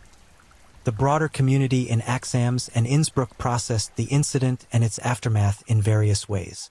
For some, it prompted reflection on how well they truly knew their neighbors and what responsibility community members have to look out for signs of trouble in those around them. For others, it raised questions about the accessibility and adequacy of mental health services, about whether better systems might have identified Max's deteriorating state before it reached a crisis point. These conversations, while valuable, also revealed the limits of what even well-intentioned communities can realistically accomplish in preventing every individual crisis, given the complexity of mental illness and the privacy that appropriately surrounds people's personal struggles. In the years following the court's decision, Max Guffler's name gradually faded from public consciousness, retreating from the brief notoriety of late 2013 and early 2014 back into the obscurity that had characterized most of his life before the incident. This fading is natural and perhaps appropriate, as sustained public attention to individual cases of mental health crisis serves little purpose once the immediate legal and social questions have been addressed. But the fact that public attention moved on doesn't mean the effects of what happened simply disappeared. For Max, for the people directly affected by the October standoff, and for the community more broadly, the incident left marks that would take years to fully process and understand. Max's time in psychiatric treatment extended well beyond the initial months following his commitment. The process of addressing decades of untreated mental illness, of building new coping mechanisms and understanding patterns that had led to crisis, required sustained effort over years rather than months. Treatment in such facilities follows rhythms that are both structured and individualized, combining medication management, various forms of therapy, occupational activities, and gradual steps toward increased independence and eventual reintegration into society. The goal isn't simply to prevent another crisis like the one in October 2013, though that's certainly part of it, but to help the person develop a fundamentally different relationship with their own mental health, one characterized by awareness, active management, and connection to support systems. The question of Max's eventual release and what conditions would govern his return to less restricted life was approached with appropriate caution. Austrian psychiatric and legal systems, like those in many countries, must balance the rights of individuals not to be detained longer than necessary against the responsibility to protect public safety and the individual's own well-being. Regular assessments tracked Max's progress, evaluating not just his current mental state but his understanding of his illness, his commitment to ongoing treatment, and his development of the skills and support networks necessary to maintain stability outside institutional care. These assessments painted a picture of gradual improvement, of someone slowly rebuilding from a point of complete breakdown towards something resembling functionality and health. Information about Max's current status and circumstances is limited, protected by privacy laws and the ethical obligations that appropriately surround mental health treatment. What can be said is that the case illustrates both the possibilities and the limitations of psychiatric treatment within the justice system. For some individuals, the intervention prompted by crisis and legal consequences provides a turning point, an opportunity for treatment that might never have occurred otherwise, leading to genuine improvement in quality of life and reduced risk of future crises. For others, the underlying conditions prove more resistant to treatment, or the damage done by years of untreated illness creates challenges that persist despite best efforts. Where Max falls on this spectrum isn't fully clear from available information, and perhaps that's as it should be, as his story beyond the public incident is his own to live rather than society's to scrutinize. The broader impact of the case on policy and practice in Austria is difficult to measure precisely. It did contribute to ongoing conversations about mental health services, crisis intervention, and the identification of at-risk individuals, joining many other cases and incidents that collectively shape how societies think about these issues. In the years since 2013, Austria, like many countries, has continued to grapple with questions about mental health system capacity, funding for early intervention programs, and the training of professionals and community members to recognize signs of psychological crisis. Progress in these areas is incremental and uneven, constrained by resource limitations, competing priorities, and the inherent difficulty of creating systems that can effectively serve diverse populations with varied needs. For the people of Axam specifically, the incident became part of the community's history, one of those events that marks time and memory even as daily life continues. The village itself has changed in the years since 2013, as all places do, with new residents arriving, others moving away, and the slow evolution of community character that happens whether we notice it or not. Among those who remember the October standoff, different people drew different lessons. Some became more attuned to signs of struggle in those around them, more willing to reach out or to encourage others to seek help. Some viewed it as an anomaly, an unusual event that didn't require fundamental change in how they thought about their community or their neighbors. Both responses are understandable, reflecting the different ways humans process dramatic events and integrate them into ongoing life. The case of Max Guffler raises questions that extend beyond the specifics of his situation to broader issues about modern life, isolation, and mental health.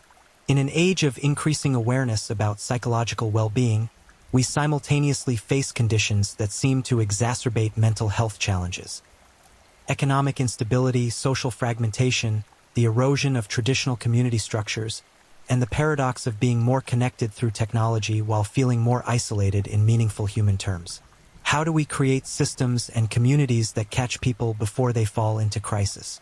How do we balance respect for privacy and autonomy with the need to intervene when someone is suffering? How do we ensure that mental health treatment is accessible not just in theory but in practice, particularly for those who are least able to advocate for themselves? These questions don't have simple answers, and the Max Guffler case doesn't provide a neat narrative with clear lessons applicable to all situations. What it does offer is a detailed look at how one person's internal struggle, invisible to most observers until it manifested in crisis, intersected with systems of law, medicine, and community in ways that reveal both our capacities for compassion and the gaps in our collective ability to prevent such crises.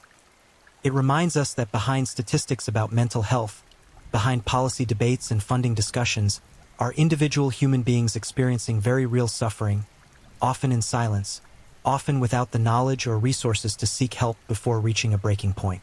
The story also highlights the role of chance and circumstance in determining outcomes. Max's crisis ended without physical harm, but it could easily have ended differently. The skill of the crisis negotiators, the particular circumstances of that day, perhaps even factors as mundane as the weather or the specific individuals who happened to be working that shift, all contributed to the relatively fortunate outcome. Other cases with similar underlying dynamics have ended in tragedy, with lives lost and communities traumatized. The fragility of these situations, the way they balance on knife edges between different possible outcomes, should inform how we think about intervention and support systems. We cannot prevent every crisis, cannot save everyone who struggles, but we can work to improve the odds, to create conditions where more people get help before reaching the point of desperation. As time continues to pass, the specific details of what happened in October 2013 will fade further from public memory, known primarily to those directly involved and to researchers or journalists examining mental health crises and their aftermath. This fading is natural and inevitable, but the underlying issues that the case illuminates remain urgent and relevant. Mental illness continues to affect millions of people. Economic pressures continue to create stress and instability, and the challenge of maintaining meaningful human connection in modern society remains as difficult as ever. Every community contains people who are struggling in ways that others don't see, managing pain and fear and hopelessness behind facades of normalcy. The case of Max Guffler reminds us to look more closely, to take seriously the subtle signs that someone might be in trouble, and to work toward systems that make help accessible before crisis becomes inevitable. In the end, we're left not with simple conclusions but with complexity and nuance, with the recognition that human behavior and mental illness resist easy categorization or explanation. Max Guffler was neither simply a victim of circumstances beyond his control nor a villain who made purely selfish choices. He was, and presumably remains, a person whose particular combination of genetics, life experiences, circumstances, and choices led to a moment of crisis that could have ended much worse than it did. His story is ultimately about the fragility of human psychological stability, about the distances that can open up between how we appear to others and what we're experiencing internally, and about the ongoing challenge of creating societies that respond to mental health crises with both justice and compassion. These are lessons worth remembering, even as the specifics of this particular case fade into the background noise of countless other human stories, each unique, each demanding attention, each reminding us of our shared vulnerability and our responsibility to one another. If you're enjoying these stories, don't forget to leave a comment. I'd love to know where you're tuning in from and what time it is in your part of the world. And if you haven't already, Make sure to like this video and subscribe, so you never miss the next true crime story to help you unwind. Now, let's get into our final story. Story 4. The Leopoldine Kasparek Case. There are moments in history when the ordinary becomes impossible to ignore. When a life lived in shadow suddenly demands our attention, not through spectacle, but through the accumulation of small, disturbing details that refuse to settle into comfortable explanations. Yet within those walls, something was happening that would eventually force investigators, neighbors, and an entire community to confront questions they had never thought to ask. This is not a story that announces itself with violence or sudden tragedy. Instead, it creeps forward through whispered concerns, through observations dismissed as gossip, through the kind of unease that settles in your chest when you realize that what you're seeing doesn't quite align with what you've been told. Leopoldine's case asks us to consider how well we truly know the people who live beside us, how easily suffering can hide behind closed doors, and what happens when the systems meant to protect the vulnerable turn away until it becomes impossible to look elsewhere. What follows is an examination of a case that unfolded slowly, methodically, and with a quiet horror that makes it no less devastating than crimes committed in passion or rage. Perhaps, in some ways, even more so. Vienna in the first decade of the 1900s was a city of contradictions, its grand boulevards and coffeehouse culture masking profound social stratification and the struggles of those without means or connections. The Austro-Hungarian Empire projected confidence and cultural sophistication, yet within its capital, countless individuals lived in circumstances that would shock modern sensibilities: overcrowded tenements, inadequate sanitation, and a social welfare system still in its infancy. Women, particularly those without family support or independent income, occupied a precarious position in this world, their options limited by law, custom, and economic reality. Leopoldine Kasparek was born into this environment in the late 19th century, though the precise details of her early years remain frustratingly incomplete in the historical record. What we know suggests a childhood marked by poverty and instability, the kind of formative experiences that leave lasting impressions on how a person navigates the world. She was not born into privilege or comfort, nor did she benefit from the educational opportunities that might have offered pathways to independence. Instead, like many women of her class and era, Leopoldine's prospects were shaped by circumstances largely beyond her control, her choices constrained by the rigid social structures of Imperial Vienna. By the time she reached adulthood, Leopoldine had married, though even this basic biographical fact comes to us through fragmentary evidence rather than comprehensive documentation. Her husband's name and occupation appear in some records but not others, suggesting either a relationship that ended or a man whose own economic position was marginal enough to leave minimal trace.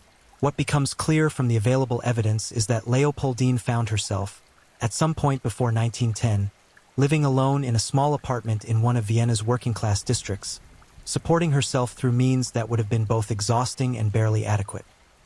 The apartment itself was typical of its time and place. A few modest rooms in a building that housed dozens of families, with thin walls that offered little privacy and communal facilities that required residents to interact whether they wished to or not. Neighbors knew each other's business, or thought they did, through the unavoidable intimacy of shared stairwells and courtyards. In such an environment, it might seem impossible for anything significant to escape notice, yet this assumption would prove tragically mistaken. Leopoldine worked when she could find employment, likely in domestic service or piecework that could be done at home, the kinds of jobs that paid poorly and offered no security but remained the only options available to women in her circumstances. She was described by those who encountered her during this period as quiet, unremarkable, the sort of person who moved through the world without drawing attention to herself. This invisibility, this ability to exist without being truly seen, would become one of the most troubling aspects of what was to come. At some point during this period, Leopoldine became involved in caring for children, not her own but those of other families. The exact nature of these arrangements remains unclear, complicated by the informal and often undocumented character of childcare in early 20th century Vienna. Some sources suggest she worked as a wet nurse or foster caregiver, taking in infants whose own mothers could not care for them due to poverty, illness, or social circumstances. In an era before reliable infant formula and with high infant mortality rates, wet nursing was a common, if poorly regulated, practice, creating relationships of economic dependency that could easily become exploitative. Other accounts indicate that Leopoldine may have been involved in what was euphemistically called baby farming, a practice where women took in unwanted infants, often illegitimate children whose mothers paid a fee for their care and discretion. These arrangements existed in a gray area between legitimate childcare and something far darker, particularly when economic desperation met the vulnerability of children who had no one to advocate for them. The lack of oversight, the absence of regular inspection or accountability, created conditions where abuse and neglect could flourish undetected. What we know with greater certainty is that by around 1910, concerns were beginning to surface among those who had contact with Leopoldine's household. These were not dramatic allegations, but subtle observations that accumulated over time. A neighbor who noticed that the infant crying she had heard for days had fallen silent. A delivery person who caught a glimpse of conditions inside the apartment that seemed inconsistent with proper care. A relative who inquired about a child placed with Leopoldine and received evasive answers. Each individual concern might have been explained away, dismissed as misunderstanding or exaggeration, but together they formed a pattern that someone should have recognized. The children who passed through Leopoldine's care during this period came from desperate circumstances. Their mothers were often young, unmarried women facing social disgrace, or families so impoverished that feeding another mouth seemed impossible. Some were sick or premature, their chances of survival already compromised before they arrived at Leopoldine's door. This vulnerability made them particularly susceptible to neglect or harm, but it also made their suffering easier to hide, their deaths easier to explain away as the inevitable result of their already fragile conditions. Vienna's bureaucratic systems, though extensive, were not designed to protect such children effectively. Birth and death registration existed, but enforcement was inconsistent, particularly among the poor. Social services were minimal and overwhelmed.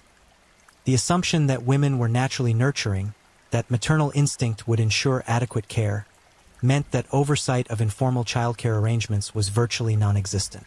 These gaps in the social safety net created spaces where tragedy could unfold with almost no interference from the authorities who theoretically bore responsibility for protecting the vulnerable. As 1910 progressed into 1911, the whispers about Leopoldine Kasparek grew slightly louder, though still not loud enough to prompt immediate action. Someone mentioned concerns to a local official. Someone else noted that several children placed with her had died within short periods of arrival. These observations floated through the community like smoke, visible but never quite solid enough to grasp. The question that would later haunt those who had known something was wrong is painfully simple. Why did no one act sooner? Why did it take so long for suspicion to harden into investigation? The answer lies partly in the social dynamics of the time, the reluctance to interfere in another's private affairs, the assumption that authorities would handle serious problems without prompting, the tendency to give troubled individuals the benefit of the doubt. But it also reflects something darker about how societies function, how we collectively decide which lives deserve protection and urgent attention, and which can be overlooked, their suffering rationalized or minimized until it becomes too obvious to ignore any longer. The transformation from vague unease to formal investigation rarely happens suddenly. More often, it requires the convergence of multiple factors. A particularly observant individual, a bureaucratic process that finally functions as intended, or simply the mounting weight of evidence that becomes impossible to dismiss. In Leopoldine Kasparek's case, this shift appears to have occurred in 1911, though the precise catalyst remains somewhat obscured by the limitations of surviving records. What we can reconstruct suggests that a specific complaint, more detailed and insistent than previous expressions of concern, reached someone with the authority and willingness to act. Perhaps a physician who had been called to certify yet another infant death became suspicious of the pattern. Perhaps a family member of one of the deceased children refused to accept the explanations they had been given and pushed for answers. Or perhaps a local official, finally confronted with enough accumulated reports, could no longer justify inaction. The initial investigation, when it finally began, would have followed the procedures of the time: interviews with neighbors and associates, examination of available documentation regarding the children who had been in Leopoldine's care, and eventually, a visit to the apartment itself. What investigators found there is difficult to contemplate even at this remove of more than a century. The conditions suggested profound neglect at minimum, and potentially something far more deliberate. Multiple infant deaths had occurred in that apartment over a relatively brief period. The official causes recorded on death certificates, when such documents existed at all, cited common ailments of the era: malnutrition, gastrointestinal disorders, respiratory infections, the vague and all-encompassing failure to thrive. In isolation, each death might have been unremarkable, the expected toll of poverty and inadequate medical care on the most vulnerable population. But considered together, the pattern demanded explanation. Investigators began compiling a list of children who had been placed in Leopoldine's care. This proved challenging, as many of these arrangements had been informal, conducted without written contracts or official notification. Some children had no birth certificates. Some mothers could not be located or identified. The bureaucratic invisibility that had made these children vulnerable in life now complicated efforts to account for them in death. Nevertheless, a disturbing picture emerged of a woman who had accepted responsibility for numerous infants over a period of several years, and whose care had resulted in an extraordinarily high mortality rate. The question that dominated the investigation was whether these deaths resulted from criminal intent, from negligence so severe it constituted a crime, or from the terrible but non-criminal confluence of poverty, ignorance, and impossible circumstances. This distinction mattered enormously in legal terms, determining whether Leopoldine would face murder charges or lesser offenses, yet the practical difference for the dead children was, of course, non-existent. Evidence of intent is always difficult to establish in cases of neglect, particularly historical cases where forensic methods were primitive by modern standards. Autopsies, when performed at all, were rudimentary. The concept of child abuse as a specific category of crime was not fully developed in legal terms. Investigators had to work backward from outcomes to infer what had happened behind closed doors, relying heavily on circumstantial evidence and the testimony of witnesses who had only glimpsed fragments of the situation. Neighbors were questioned extensively. Their accounts varied in specificity and reliability, colored by the natural tendency to reinterpret past observations in light of new suspicions. Some reported hearing infants crying for extended periods without apparent response. Others described Leopoldine as seeming indifferent to the children's welfare, more concerned with collecting the fees paid by their mothers than with providing adequate care. A few mentioned seeing children who appeared malnourished or ill, though they had not intervened at the time. The mothers who had placed children with Leopoldine presented another complex dimension of the case.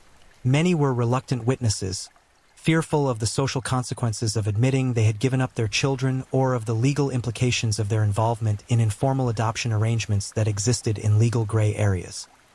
Some had paid Leopoldine one-time fees that functionally constituted abandonment of their children. However desperate their circumstances had made such decisions. Others had maintained contact but had accepted Leopoldine's explanations when their children died, perhaps because they wanted to believe them, perhaps because they had no realistic alternative. As the investigation progressed, the scope of the tragedy became clearer. The number of children who had died in Leopoldine's care was substantial. Estimates varied, but even conservative counts suggested a dozen or more infants over a relatively brief period. This mortality rate far exceeded even the grim statistics normal for Vienna's poor during this era. Something beyond ordinary neglect or unfortunate circumstance had been occurring in that apartment. The physical evidence from the apartment itself painted a disturbing picture. Living conditions were severely inadequate: insufficient heating, poor sanitation, little evidence of the supplies necessary for proper infant care. Whether this reflected Leopoldine's poverty, her indifference, or her deliberate choice to minimize expenses while maximizing the fees she could collect remained subject to interpretation. What seemed clear was that the children in her care had not received even the basic necessities required for survival. Financial records, where they existed, suggested that Leopoldine had accepted payment for caring for these children, though whether the amounts constituted fair compensation for legitimate services or payment for criminal activity depended on one's interpretation of her obligations and actions.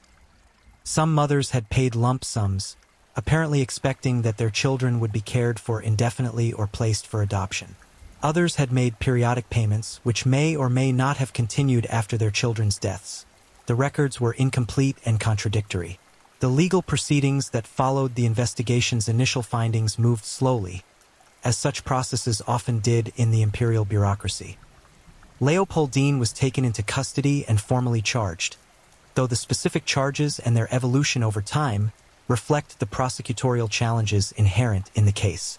Proving murder required demonstrating intent to kill, which was difficult when death had occurred through deprivation rather than active violence. Proving criminal negligence required establishing that Leopoldine had failed to provide care that she was legally obligated to provide, and that this failure directly caused the deaths. During this period, Leopoldine's own statements and behavior became subjects of intense scrutiny and interpretation. She maintained, apparently with some consistency, that she had done her best under difficult circumstances, that the children who died had arrived in already compromised condition, and that she bore no criminal responsibility for outcomes she could not have prevented. Whether she believed this explanation herself, whether it represented genuine self-deception or calculated defense strategy, remains impossible to determine with certainty. What we can say is that her account conflicted sharply with the evidence investigators had compiled and the conclusions they were drawing about her conduct. Public attention to the case, while significant in the local community, did not reach the level of national sensation that some criminal cases achieved. This was partly a function of the victims' social invisibility. They were poor children, many illegitimate, with few advocates to demand justice on their behalf. It was also a reflection of the uncomfortable truths the case exposed about social systems and collective responsibility. A story of individual evil could be contained and condemned. A story that implicated broader societal failures was harder to confront directly. The legal process that would determine Leopoldine Kasparek's fate unfolded against the backdrop of a society beginning to grapple with questions about children's rights, women's roles, and the state's responsibility for its most vulnerable citizens. The trial, when it finally commenced, served as more than simply a criminal proceeding. It became a forum for examining assumptions about maternal instinct, poverty's relationship to crime, and the boundaries of legal versus moral culpability. The prosecution faced the challenge of proving criminal intent in deaths that had occurred through privation rather than violence. Their case rested on demonstrating a pattern of behavior so consistent and egregious that it could not be explained by poverty, ignorance, or misfortune alone. They presented evidence of the sheer number of infant deaths, the conditions in which the children had been kept, and the financial arrangements that suggested Leopoldine had profited from accepting children she had no intention of caring for adequately. Witnesses testified to observations that, collectively, painted a picture of systematic neglect. Central to the prosecution's argument was the question of what Leopoldine had known and when she had known it. Had she been aware that the care she was providing was inadequate? Had she recognized that children were dying at rates that exceeded any reasonable expectation? Had she modified her behavior in response to these deaths? Or had she simply continued accepting new children while maintaining the same insufficient standards of care? The answers to these questions would determine whether her actions constituted criminal negligence or something closer to deliberate harm. The defense faced the equally challenging task of explaining the undeniable reality of numerous infant deaths without conceding criminal responsibility. Their strategy appears to have focused on contextualizing Leopoldine's actions within the broader social circumstances of the time. The poverty that constrained her options, the lack of support or oversight, the already compromised condition of many children placed with her, and the generally high infant mortality rates that characterized the era. They argued that while the outcome was tragic, tragedy itself did not constitute crime, and that Leopoldine had been overwhelmed by circumstances beyond her control rather than acting with criminal intent. The question of Leopoldine's mental state and capacity became relevant to the proceedings. Was she capable of understanding the consequences of her actions? Did she suffer from any condition that impaired her judgment or her ability to provide adequate care? The primitive state of psychological evaluation at the time meant these questions could not be answered with anything approaching modern diagnostic precision. yet they remained important to determinations of culpability and appropriate sentencing. Testimony from medical experts addressed the causes of the children's deaths and whether they could have been prevented with proper care. These witnesses confirmed that malnutrition, dehydration, and exposure to cold and unsanitary conditions had contributed to the mortality pattern. They also acknowledged that some of the children had arrived in Leopoldine's care already sick or premature, complicating the causal chain between her actions and their deaths. This medical evidence cut both ways, establishing both that better care could have saved lives and that some deaths might have occurred regardless of the quality of care provided. The mothers who testified presented some of the most emotionally complex aspects of the trial. Their circumstances, poverty, social stigma, lack of support, explained why they had placed their children with Leopoldine, yet they also faced implicit judgment for having made that choice.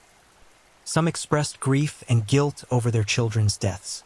Others struggled to articulate what they had known or suspected about the conditions their children faced. A few had apparently convinced themselves that their children had been fortunate to be placed with Leopoldine, preferring this belief to the alternative of acknowledging that they had effectively handed their children over to someone who would allow them to die. As the trial progressed, the fundamental question became not whether children had died in Leopoldine's care, that was undisputed, but how to categorize and punish her responsibility for those deaths. The legal framework of the time offered limited options. Murder charges required proof of intent to kill that was difficult to establish in cases of fatal neglect. Manslaughter or criminal negligence charges faced challenges in proving that Leopoldine had owed specific legal duties that she had violated. Lesser charges seemed inadequate to the scale of the tragedy. The verdict, when it finally came, reflected these complexities. Leopoldine Kasparek was found guilty, though the specific charges and findings varied across the multiple deaths being adjudicated. The court determined that she had failed to provide minimally adequate care to children entrusted to her, that this failure constituted criminal negligence, and that she bore legal responsibility for deaths that resulted from her conduct. The conviction stopped short of murder, acknowledging the difficulty of proving that Leopoldine had intended the children to die, but it established clearly that her actions had crossed the line from mere inadequacy into criminal conduct. The sentence imposed reflected both the gravity of the crimes and the limited sentencing options available under early 20th century Austrian law. Leopoldine was sentenced to a substantial prison term. Accounts vary on the precise length, with some sources suggesting multiple years while others indicate a longer sentence. The punishment represented the legal system's attempt to balance retribution for the deaths, deterrence of similar conduct by others, and some acknowledgement of the mitigating circumstances of poverty and social context that had shaped the situation. Throughout the proceedings, Leopoldine's own emotional state and responses remained subjects of observation and interpretation. Did she show remorse? Did she seem to understand the enormity of what had occurred? Accounts from the time offer conflicting impressions, some describing her as detached or indifferent, others suggesting she was overwhelmed and struggling to process events. These observations, filtered through the cultural and gendered expectations of the era, tell us as much about the observers as about Leopoldine herself. The trial's conclusion did not bring closure in any meaningful sense. The children remained dead. Their mothers lived with grief and guilt that no verdict could assuage. The community confronted uncomfortable questions about how such a situation had been allowed to develop and persist. And Leopoldine herself faced years of imprisonment, her life having reached a point from which no redemption or recovery seemed possible. The aftermath of the Leopoldine Kasparek case extended far beyond the courtroom verdict and the prison sentence imposed. Like all criminal cases that expose systemic failures, it prompted questions about what changes might prevent similar tragedies, while simultaneously demonstrating the difficulty of translating tragedy into meaningful reform. The children who died in that Vienna apartment became, in some sense, symbols of a broader social failure. The failure to protect the most vulnerable, the failure to adequately regulate childcare, the failure to provide support that might have prevented desperate families from turning to inadequate or dangerous arrangements. In the immediate wake of the trial, there appears to have been some discussion in Vienna about the need for better oversight of informal childcare arrangements and baby farming operations. Newspaper accounts from the period reflect concern about how easily someone like Leopoldine could accept responsibility for numerous children with essentially no supervision or accountability. Reform proposals circulated, calling for registration requirements, periodic inspections, and clearer legal standards for what constituted adequate care. Whether these proposals translated into actual policy changes is less clear. The historical record suggests that implementation was partial at best, hampered by the same resource constraints and social attitudes that had allowed the problem to develop in the first place. The mothers who had placed children with Leopoldine faced their own reckonings in the case's aftermath. Some disappeared from the historical record entirely, their identities protected by the social stigma associated with illegitimate children and the privacy they undoubtedly sought. Others may have carried their grief and guilt privately, unable to speak openly about experiences that society preferred to ignore or condemn. The judgment these women faced, both formal and informal, reflected the era's harsh attitudes toward female sexuality, unmarried motherhood, and women who failed to conform to idealized maternal roles. Leopoldine herself vanished into the prison system, her subsequent fate largely unrecorded in the sources that have survived to the present day. Whether she served her full sentence, whether she was ever released, what became of her after her time in custody, these questions remain frustratingly unanswered. This absence from the historical record is itself significant, reflecting both the limited documentation of women's lives generally during this period and the tendency for society to forget those who have been convicted and punished, as if imprisonment erases both the person and the need for continued attention to the circumstances that produced their crimes. The broader social context that enabled the Kasparek case did not change rapidly or dramatically in its aftermath. Poverty persisted in Vienna's working-class districts. Women continued to face limited economic options and social stigma around illegitimate pregnancy. The infrastructure of social services remained inadequate to demand.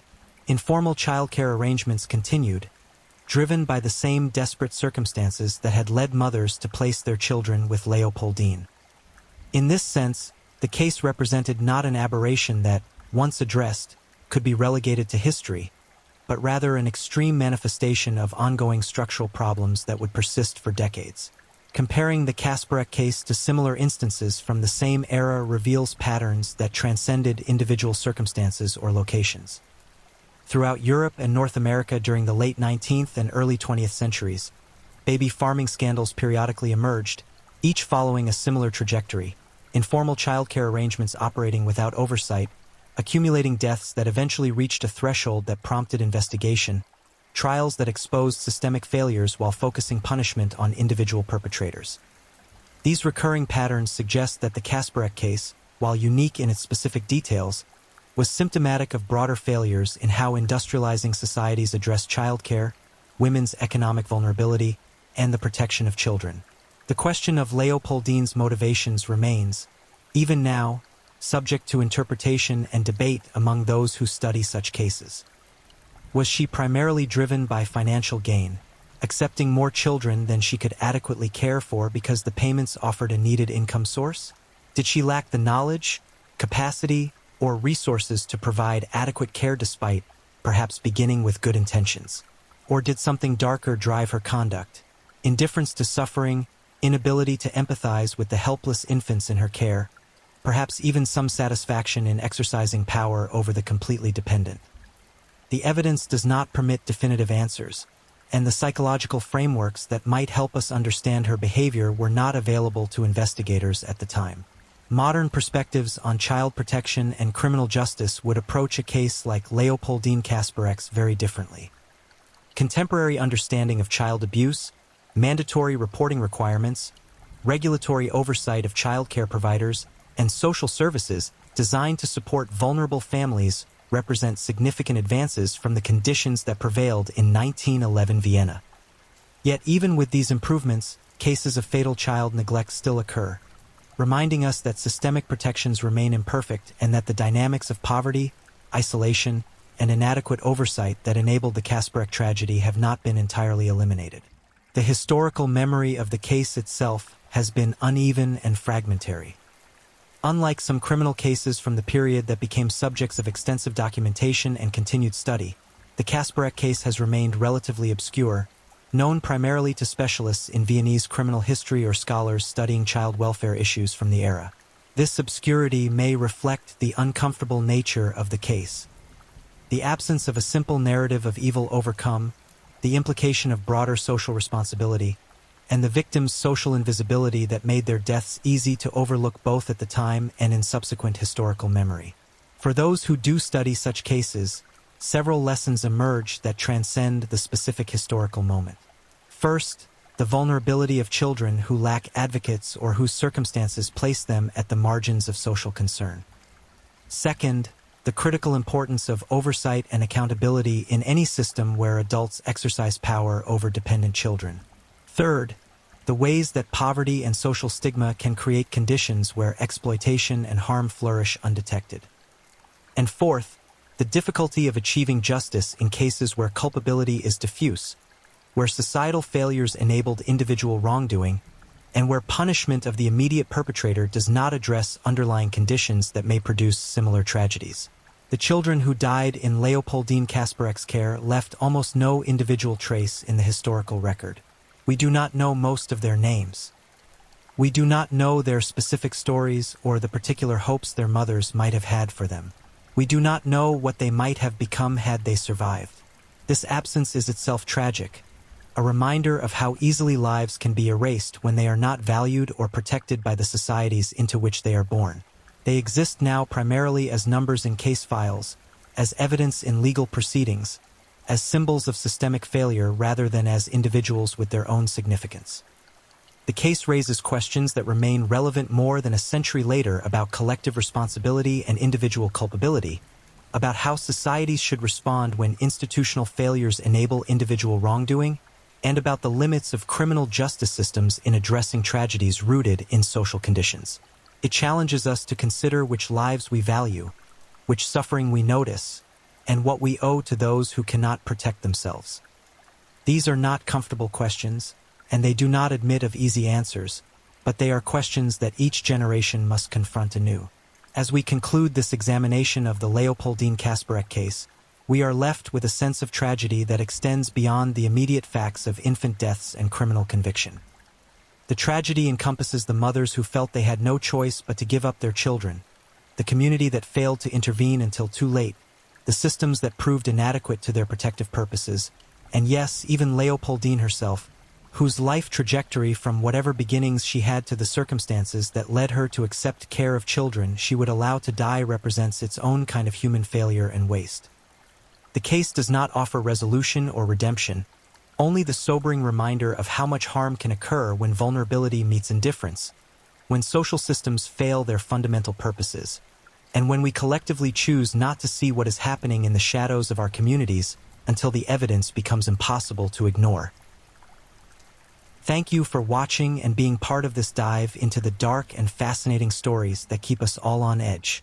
If you enjoyed the ride, remember to like, subscribe, and share with others who crave a good mystery. Tell us where you're watching from. I love knowing where in the world our true crime family is tuning in. Your presence means a lot. Until next time, stay safe, stay curious, and keep digging into the shadows where truth and mystery meet.